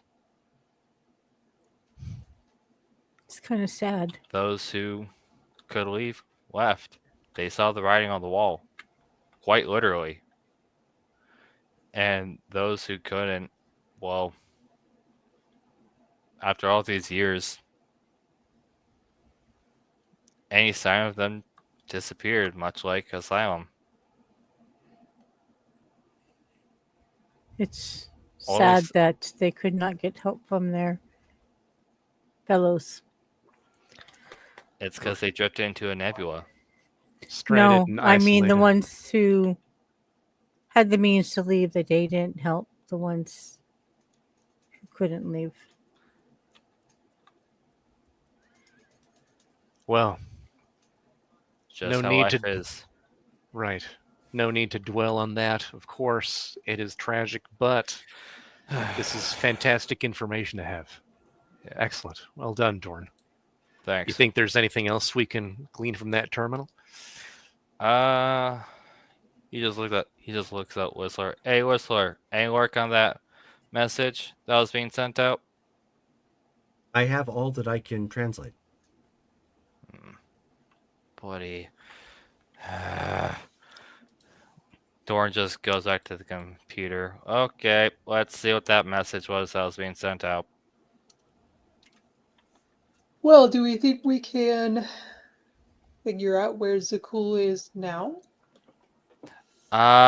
It said that when it was triangulating, the only dot that was on there, it could have been Zakul. We can plug that information. I mean, since he just pulled it up, we can plug that Yeah. information into the nav computer up back on the ship. That's what I was thinking. Yeah, We I'm could- gonna check mean, out we're- see what that Dorn, why don't you give me another computer check? Holy sweet mother of Jesus. Oh, wow. That's pretty good. Roll again. 21. My bad. 21. Sorry. um, so, with that, as you start going back over, doing a clean sweep or whatnot, you end up finding an old log that gives what you think are vector coordinates to Odessan. The problem is that would have been where the station had been, not where it's at now. Okay. Doing my other clean sweep. There are coordinates here to what is thought to be Odessan. He Oh, just there's looks another at one that we can. Drade and Nasara. Right. That'd be We fantastic. we can plug these coordinates into our thing. See if it's actually Odessan. Yeah, we can recalculate, see if it's where we're planning on it to be, account for the drift of the station. You Should be able to do know, it just like with Zakul. Yeah, I wonder if one of those planets is the ping that we found earlier when we first got out of the nebula. possibly. We can find out. You It know what? is completely possible. If that's all you can get from the computer right now, let's go ahead and go back, grab that gear that we found, head back to the ship, and Yeah, see if we can pass that off to Montan and plug some vectors, make some yeah. calculations in the nav computer. Dorn just gets the vectors onto the data pad so that they have everything they need. That was pulled up. Okay. Then I need you to give me a roll of. I need you to give me an astrogation check. Since you are rolling for Mike, so make sure you put that down there. This is for T4. Okay, so 4T4. Yep. Hold on 1 second. I need to find his character sheet. There it is. He has not updated in a while. That's okay. His astrogation is 7D. Awesome. Wow. 26. Okay. Sweet. So since you guys gave him some math that he could kind of sort out when you get back to the ship, he's able to look at it, take a look at what you're guesstimating where the station was. And since you have what you believe to be a location of Zakul, he's able to kind of use that to triangulate because there's no maps out here. Like nobody knows Jack. And having a partial one with some decent guesstimates gives him gives T4 a reasonable estimate. And after he gets done reticulating the splines, he spits out that he believes it comes up like on binary on the screen. He just chirps and whatever have you. But that he has located this place you call Odessa. And then makes the comment that it matches the ping that you had when you first entered the system. Okay. So You're we onto it, have Nasara. found How about Odessan. Zakul? It Can we is use- it is reasonably certain if these coordinates are correct, the coordinates that you have for Zakul are also accurate. So Okay. we have found Zakul and Odessan from the looks of it, possibly. Matt had to go.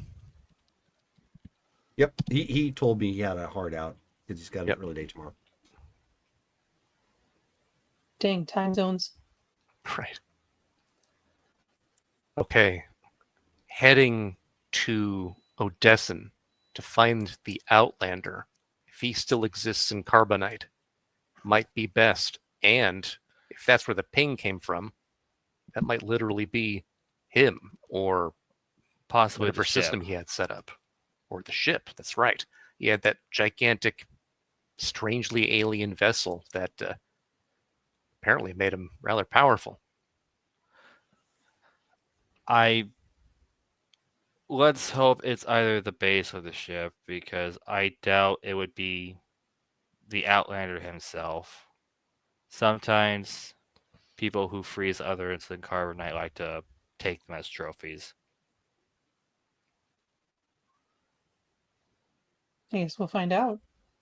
So are you so we will say since Mike isn't here or Montan isn't here, Montan is staying on the at Asylum, working on getting that up and running correctly, but not before you guys have made sure that at least there is power to the communications to the station. So if you have to communicate, you can.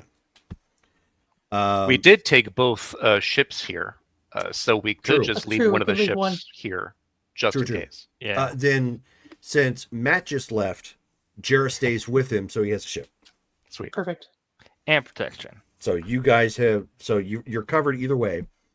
Thankfully, based upon the time frame, it's only going to take you a couple hours to shoot out to where Odesson is supposed to be Mhm. from where this asylum is in the nebula. Sweet. All right. Yeah, we head there. All right. So you take the jump. When you drop out of orbit, I am trying to get the picture. Here we go. And it's going in the Discord chat. You end up seeing that. It is a Earth-like world, breathable atmosphere, potentially lush green continents with quite a bit of water also. Nice. And when you initially like make the fly into the atmosphere, the first thing you notice that you don't see like any tech whatsoever. Like this world has it just wildlife has overgrown everything. It's pristine. Like it's like nothing commercialized has been here, and if there was, it hasn't been here in ages. Until scans eventually find the remains of that one building you see there, but it has trees around. Like it's although you can see it in the picture fairly well, imagine trees that have been untouched for centuries that have just kind of grown up around it, a lot of grass and growth.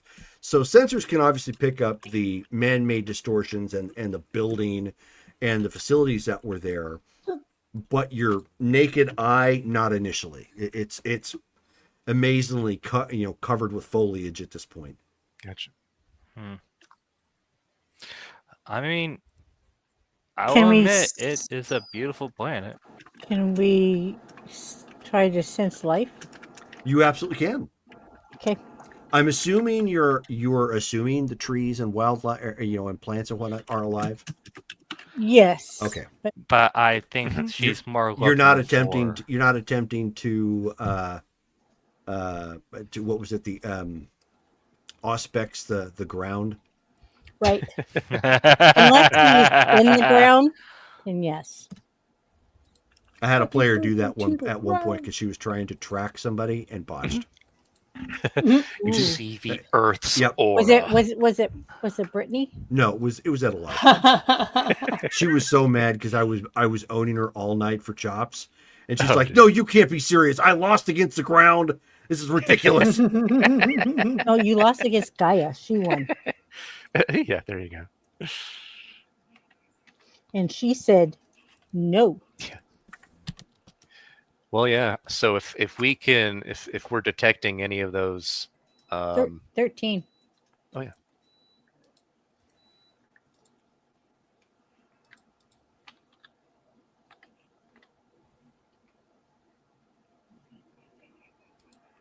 She's reaching out to touch somebody.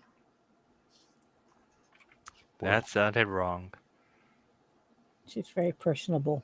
Dale, you gonna roll, or is that only Asada? I'm just gonna let Asada do that because Okay. there's so much life. So Asada, this is since we're taking this from a nature approach, this is almost the exact opposite of where you trained. Where you trained, danger was around every corner. Good, bad, or indifferent. That was nature. Here, however, when you reach out and feel for the life and whatnot, everything is in perfect balance and in harmony.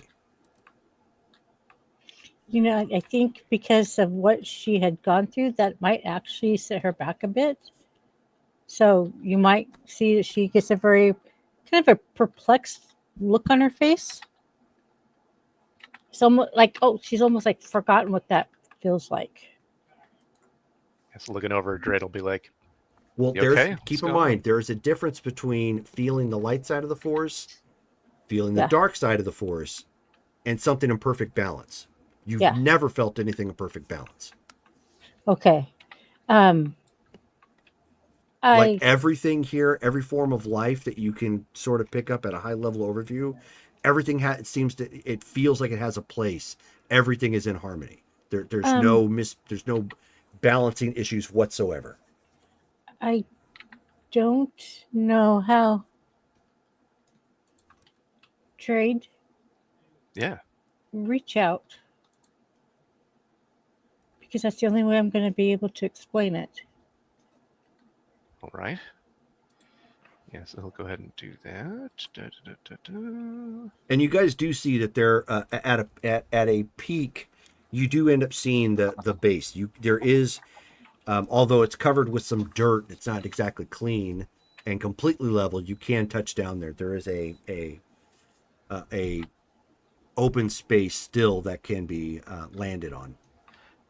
Hey, there is a landing spot we can land at. All right. I'll head there. And I got a 14, so I take it since that was higher than hers, I also feel Mhm. this perfect balance. Okay. So then he goes, "You're right. I That's never amazing. I've never felt that ever anywhere.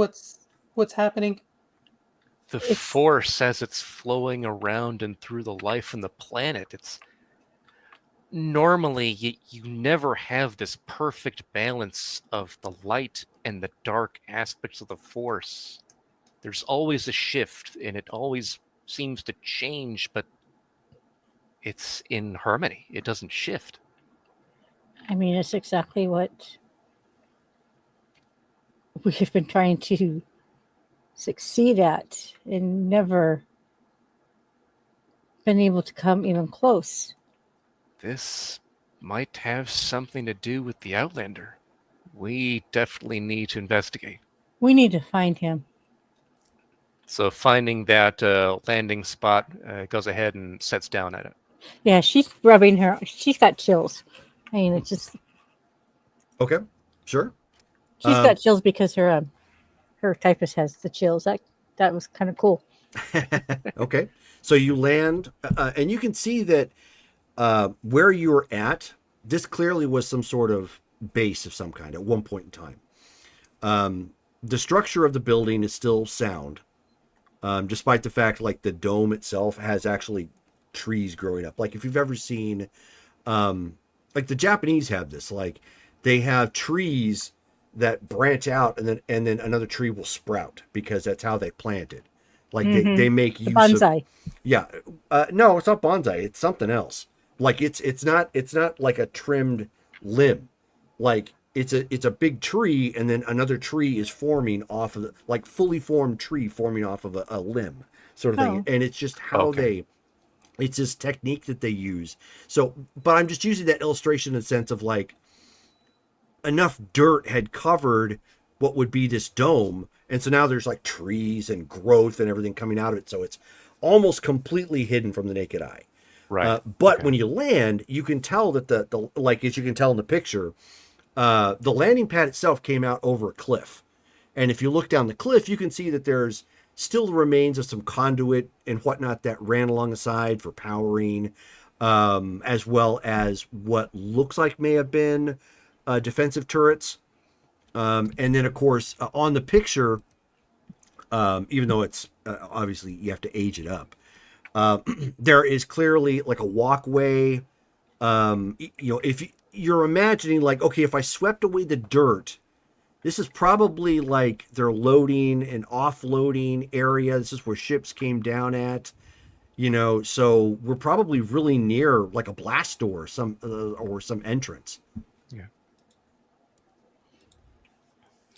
Doran just comments, this had to be covered up for long enough for trees to start sprouting off each other. well, sure. I mean, it's been 3,000 years. Oh yeah, Fair enough. long time. Yeah, yeah. So as you guys are kind of poking around and trying to, uh, oh God, okay, so I have to say it, Spaceballs joke. He's like, Yeah. and he's going around and he's like, we lost, and he's going around and feeling on all the trees, and he says, I know where we are. We on Pluto. And he looks at the other guy and he says, How can you tell? From the box, you dummies! Yeah. Sorry. It's a joke from that's Yeah. a joke from the very It is very end of it. classic. Yeah. It's a classic. So Mhm. but you can see that there is the remains because the dirt obviously can't like fall and pack itself against like sheer walls or whatnot. You can see that there is a blast door there. Obviously, it's got some rust and some wear and tear and whatnot. That Brittany, are you okay? She's cracking up. Sorry, I just saw a really funny meme. Oh, It's not your Spaceballs joke. okay. Yeah, I know because it was Well, really I was going to say that if But it's good nobody to know got you're that looking up memes while we're playing. So, well, I was going to say if nobody got that reference, they've lost their cool card. yeah. So, but on the blast door, I you admit I actually have never see seen Spaceballs. that image. Oh, Yeah, Jerome, you need to fix that my gosh. Oh. stat. That's like emergency, like I've tried. So, I don't think she trusts me because I hyped up Big Trouble in Little China and she just did not like it. So I don't Oh. think she takes What? my recommendations. oh yeah, I'm taking your cool card. I'm too can, young. I have a better sense of humor. Sorry. Oh yeah, I'm definitely taking your card, Wow. and I'm taking away your Wow. L. Okay. Okay. Not my L. Oh yeah, the L is going. Or the L just means something else now. You know what? It's Oh just no. Anyways, so yeah. Seeing that emblem, then Drade is gonna take his data pad and like take a picture of that for recording and be like, that's seems like a mergence of symbols.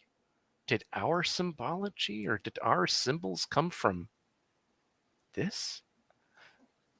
Um, Interesting. Dorn it would just not surprise me from what I've learned myself from my own teacher. Um, I wish she was here to see this. Dorn just says looks like the rumors weren't wrong about the Outlander having a base here. Okay. We need to be on guard. See what we can find. Hey, Jerome, I got a question. I have an answer. Yes, you would. Um, but they would know about Yoda and that he's kind of ancient, right? Yeah, Okay. So that's not a lost fact. yeah. He was So old when he was on the council during your time. So yeah, Yeah. yeah. Now, would they ascertain that to being because of his species, or could it be because of the Force?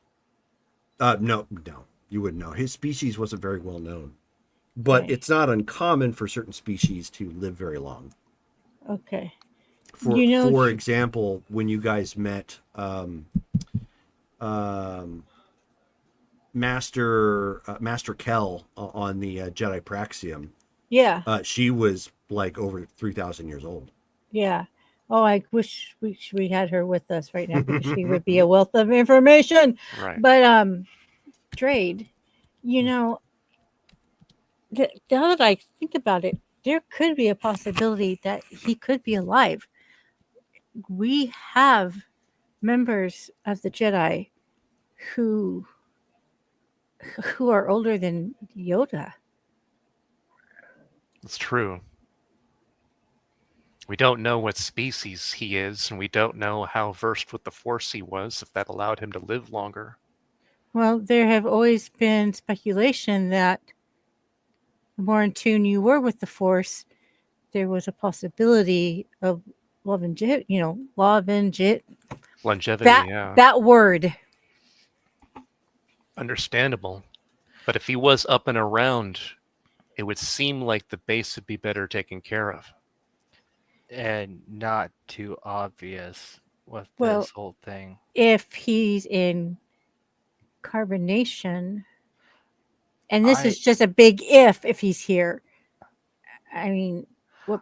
I don't think he would have an entire thing for a ship and all. For a Jedi in hiding. There might be something here that tells us more about what he was, where that ship was, what he was about. This Yeah. might tell us more about the Outlander, yeah. So looking around, Jerome, does it seem like there's any way we can actually enter the base? You're going to have to either find an auxiliary entrance, because this is a blast door. Okay. Or if you have which I don't know if you do, if you have the force ability of telekinesis to try and force your way through. Yeah, we could both work on that. So it looks to Asada like, Mm-hmm. you get one side, I get the other side. We pull in opposite directions. Yeah, let's do it. Doran just says, I'm game my gun. You might want to stand back a bit too. Oh, I don't doubt it. I'm just getting my gun in case any, say, droids or whatever on the side. All right. So yeah, go ahead and use telekinesis on the different sides of the door. Is anybody going to use a force point? Yes, I actually have one.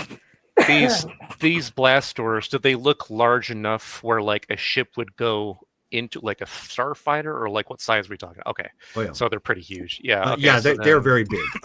They're big enough for light freighter scale, so starfighter, Okay. but bigger. Yeah. Okay. Then yeah. I have notes, but I don't want to look them up. I don't want to waste the time looking them up. What does force points give me again? Do they give me more dice? Yes, Or it gives you. If you spend a force point, you get 2 more dice. that's Yeah. right. Okay. Yeah. So I'll be doing that too. Spend a point. Yeah. So I just changed that from double and triple because it's a it'd be hell of a lot of 3D dice. plus 1. Oops. 6+1. 22 for me. And I'm re-rolling that. Hmm. Come on, be nice. Don't make me waste my force point. Be nice, be nice, be nice. So, ooh, Oh boy.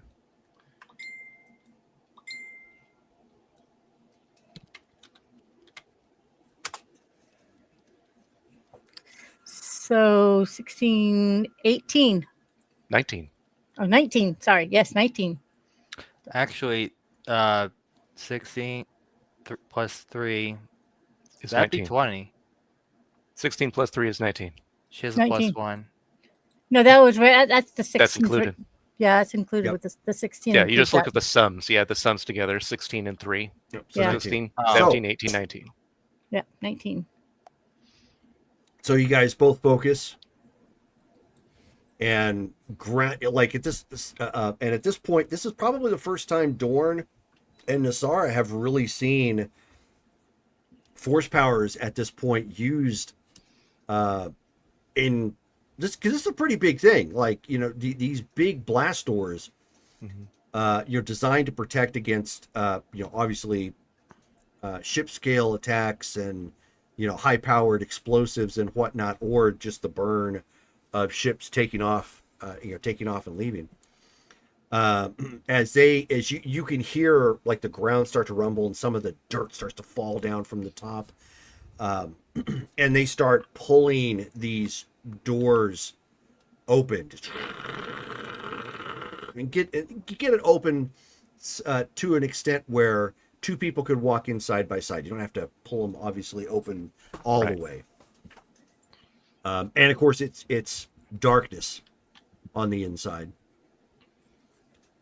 but you both managed to pull it. It's also signifying how far both of you have come since you've began this new journey and this new life. And from the darkness you hear a deep male voice. Traz Doliaro. He stands up straight. Yes, so does she. Yes. Who calls my name? And he says, Asata Sekru. Yes, sir. Welcome to Odessa. Thank you, sir. And And we you know. you see somebody come walking out, a spectral figure of somebody who had like this red and kind of black armor with like big, beefy kind of shoulder spikes coming off. And he says, I am Darth Mar. Darth Mar. You were of the Sith. The one that took the Outlander. Formerly of the Sith. I died fighting the Eternal Emperor, Valkorion. But you are the one who took the Outlander, correct? I did not, no. His allies absconded with him some years later.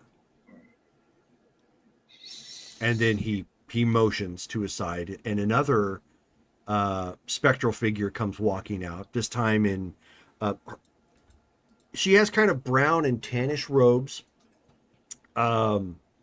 She has an interesting hair. It looks like it was black at one point in time, but now it's more white.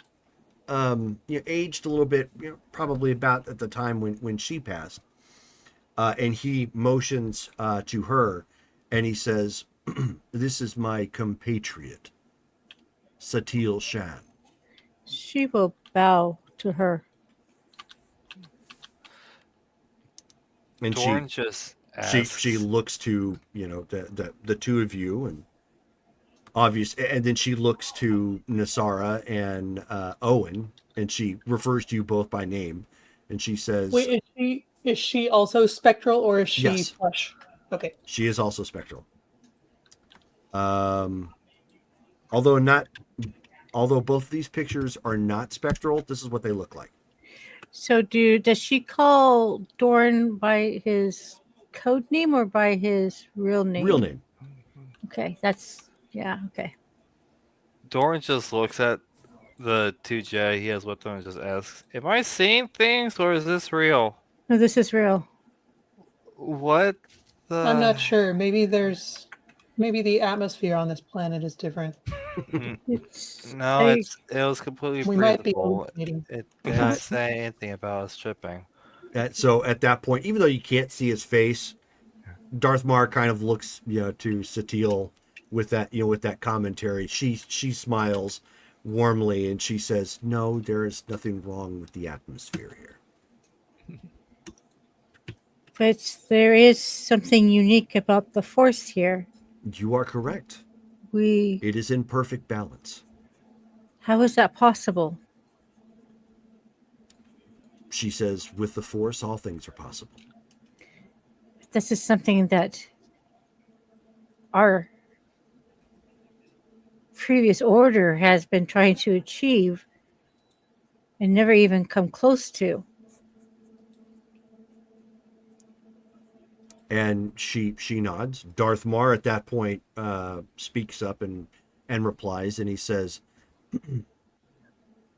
"I highly doubt it is the capability of any one particular order. In my case, I simply accepted that which I had come to learn thanks to the Outlander."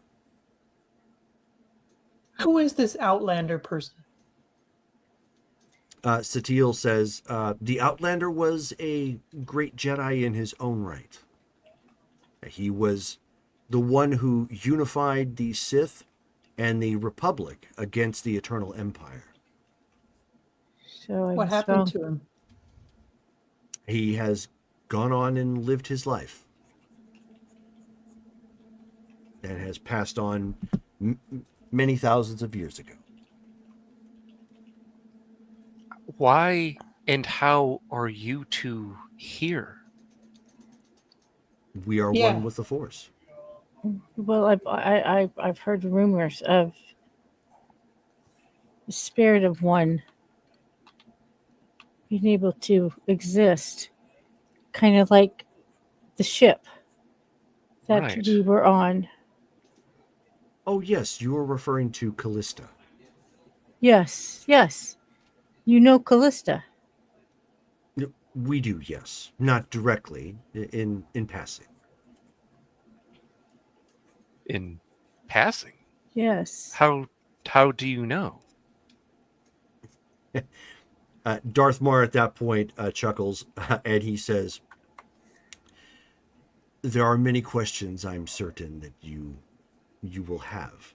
Let us let us yeah. be content knowing that you have found the right place and the right time. Please come inside." Thank you, sir. The right time for what? Just They're expecting us. They felt this. We're supposed to be here. and be respectful. This is a sacred place. So so I take it everybody walks in then. Yeah. Well, Okay. yeah, I know my character does. Okay. All right. So he takes a moment. So you see, Darth Mar like waves his hand, and backup lighting comes on. There's still clearly power here. Um, it doesn't look like a firefight happened. It looked like people just didn't have a use for the base anymore. So there are some crates in here marked with that same logo of like supply, old supplies and whatnot. But for the most part, it's like the place just got mothballed, Okay. and people have moved on. But it's on the inside, it's potentially again it needs some TLC. It's nowhere near the disrepair of Asylum though. So you are aware that there is no balance between the the two sects. No, of course there's not. And that was Darth Mar saying that. In fact, really, there is no more Jedi. And Satil nods and she says, we have been aware for quite some time. The pain in the force was palpable, even here. See. I could imagine that it was probably felt even further. But there is more danger to come. And you sense this, We know this. but how? Emperor Palpatine's mad schemes are not limited to simply eliminating the Jedi. But how do you know all this? You're thousands of years old. Yes, but Darth Mar at that point chimes in and he says, "We get around." so Interesting. you're not tethered to just here. No, Satil speaks up. No, we are not tethered to one particular place. Interesting. So, just from my own curiosity, have the two of you been together since your deaths? Did you die together? uh, Satil kind of shrugs and she says, "No, I died. I passed along later than Darth Mar." And he motions and he says that's why her force reflection gives her the gray hair. Oh, well, Interesting. of course.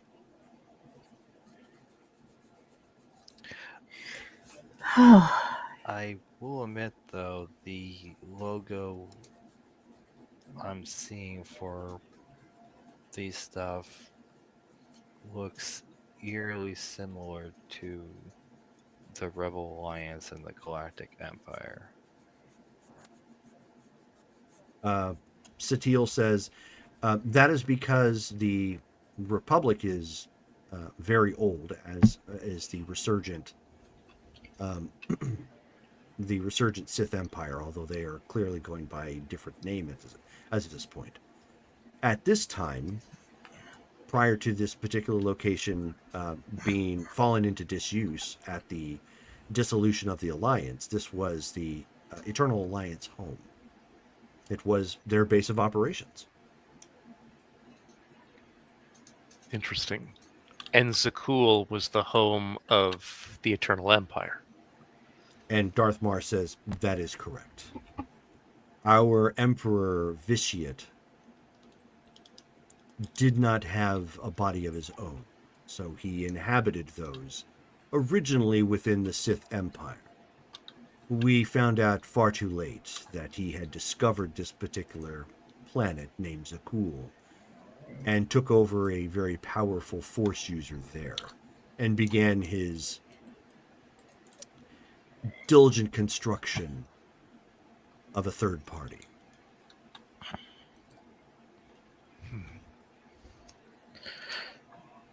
Seems. Go ahead. Wasn't the Outlander frozen in carbonite? Yes, he was. He was captured by the emperor and his men, but but his some of his personal alliance members managed to break him free. I see. I only asked was because I found a memory fragment from a HK-55 droid at Asylum. And so Satil nods and she says, "That is understandable." The HK-55 unit was had been an alliance member prior to being taken over. It's a long story, but he had him rebuilt after fighting with the resurgent Revan cult.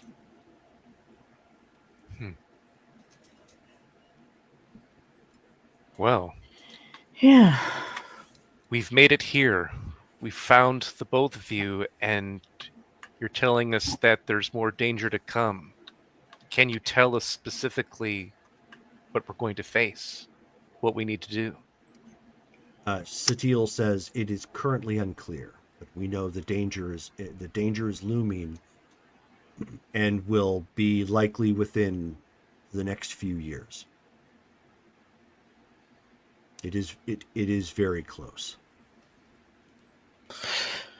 Doran just looks at the two. I mean, we did encounter a Inquisitor when you were having to deal with the bounty hunter. Right. Yeah, but a lot of people have dealt with the Inquisitor. That's been going on since the Order. These are Inquisitors that are trained to hunt Jedi and hunting. Darth They- Mar at that fighting. point says they have received training. It is brutish and forward. It is not quite as refined as those of you who will be standing against them soon. Doran just points at him and just nods. Well,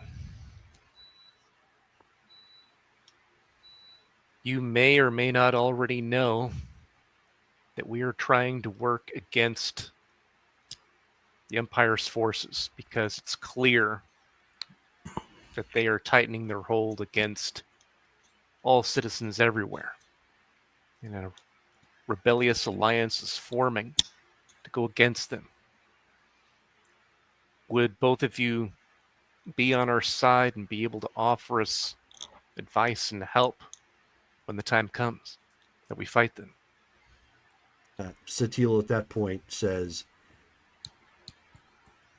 "You misunderstand.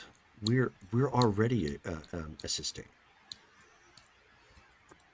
That actually brings a smile to her face. That is reassuring to know. This is really the first time I've felt like I'm home since the order was given. So She looks at Dre. Do you not feel that? Well, yes and no. I've gotten used to not feeling it. Just the change. I've never felt balance like this before.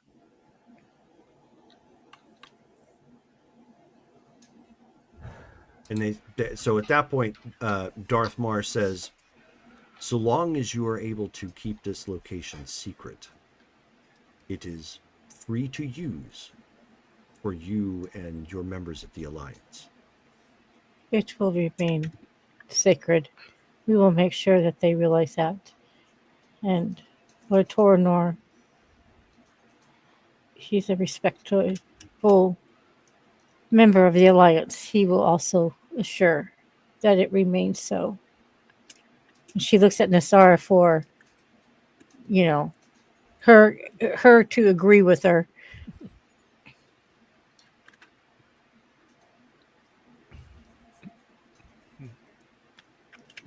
So, and then Satil says, I understand that you will be likely busy in the coming time. However, we both offer our services to assist you in your training should you find yourselves in this particular part of the galaxy. It's greatly appreciated. Oh, by the way, both Drade and Asada, give me a roll. The cultures check. Okay. This is going to be you need a no, a 15 or higher will do. Okay. Did you say Asada or Nasara? Asada. Okay. Dorn just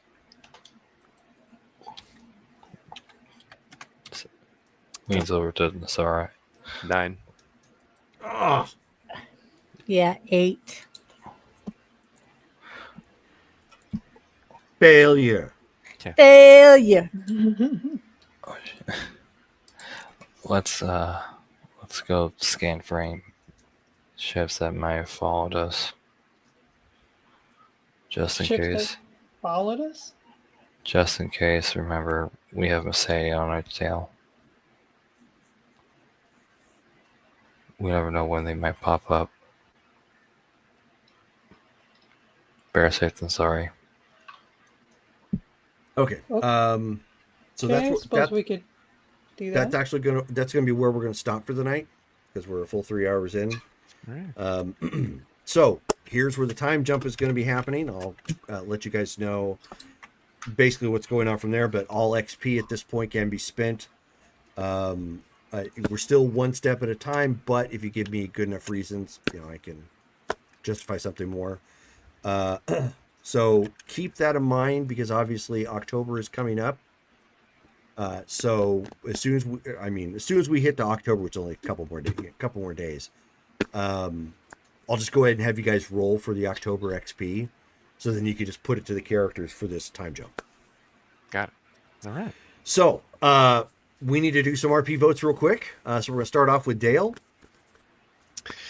Let's see. Gosh, gonna go with Montan. Such great RP. All those Yeah. great rolls. Yeah. No, gonna go with Asada. Yeah. Okay. Doing well. Awesome. All right. Brittany. I think Colin did some good sleuthing tonight. Okay. Cool. Mhm. Shelly. Yeah, Colin, all the way. Okay. And Colin.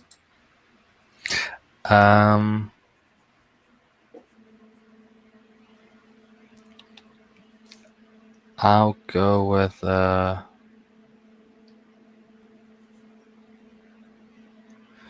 Jairus, even though he had a Okay. Well, that means Colin gets the RP vote. So, Colin, make sure you mark down 2 additional character points on your character sheet. And make sure we get that in the notes, too, that he got the RP vote. Yeah. And you did good tonight. our next game, because I'm keeping it secret. You guys don't know what's going to happen for the time jump. Right. But I think you're going to like it. Our next game is going to be October the 8th. Okay.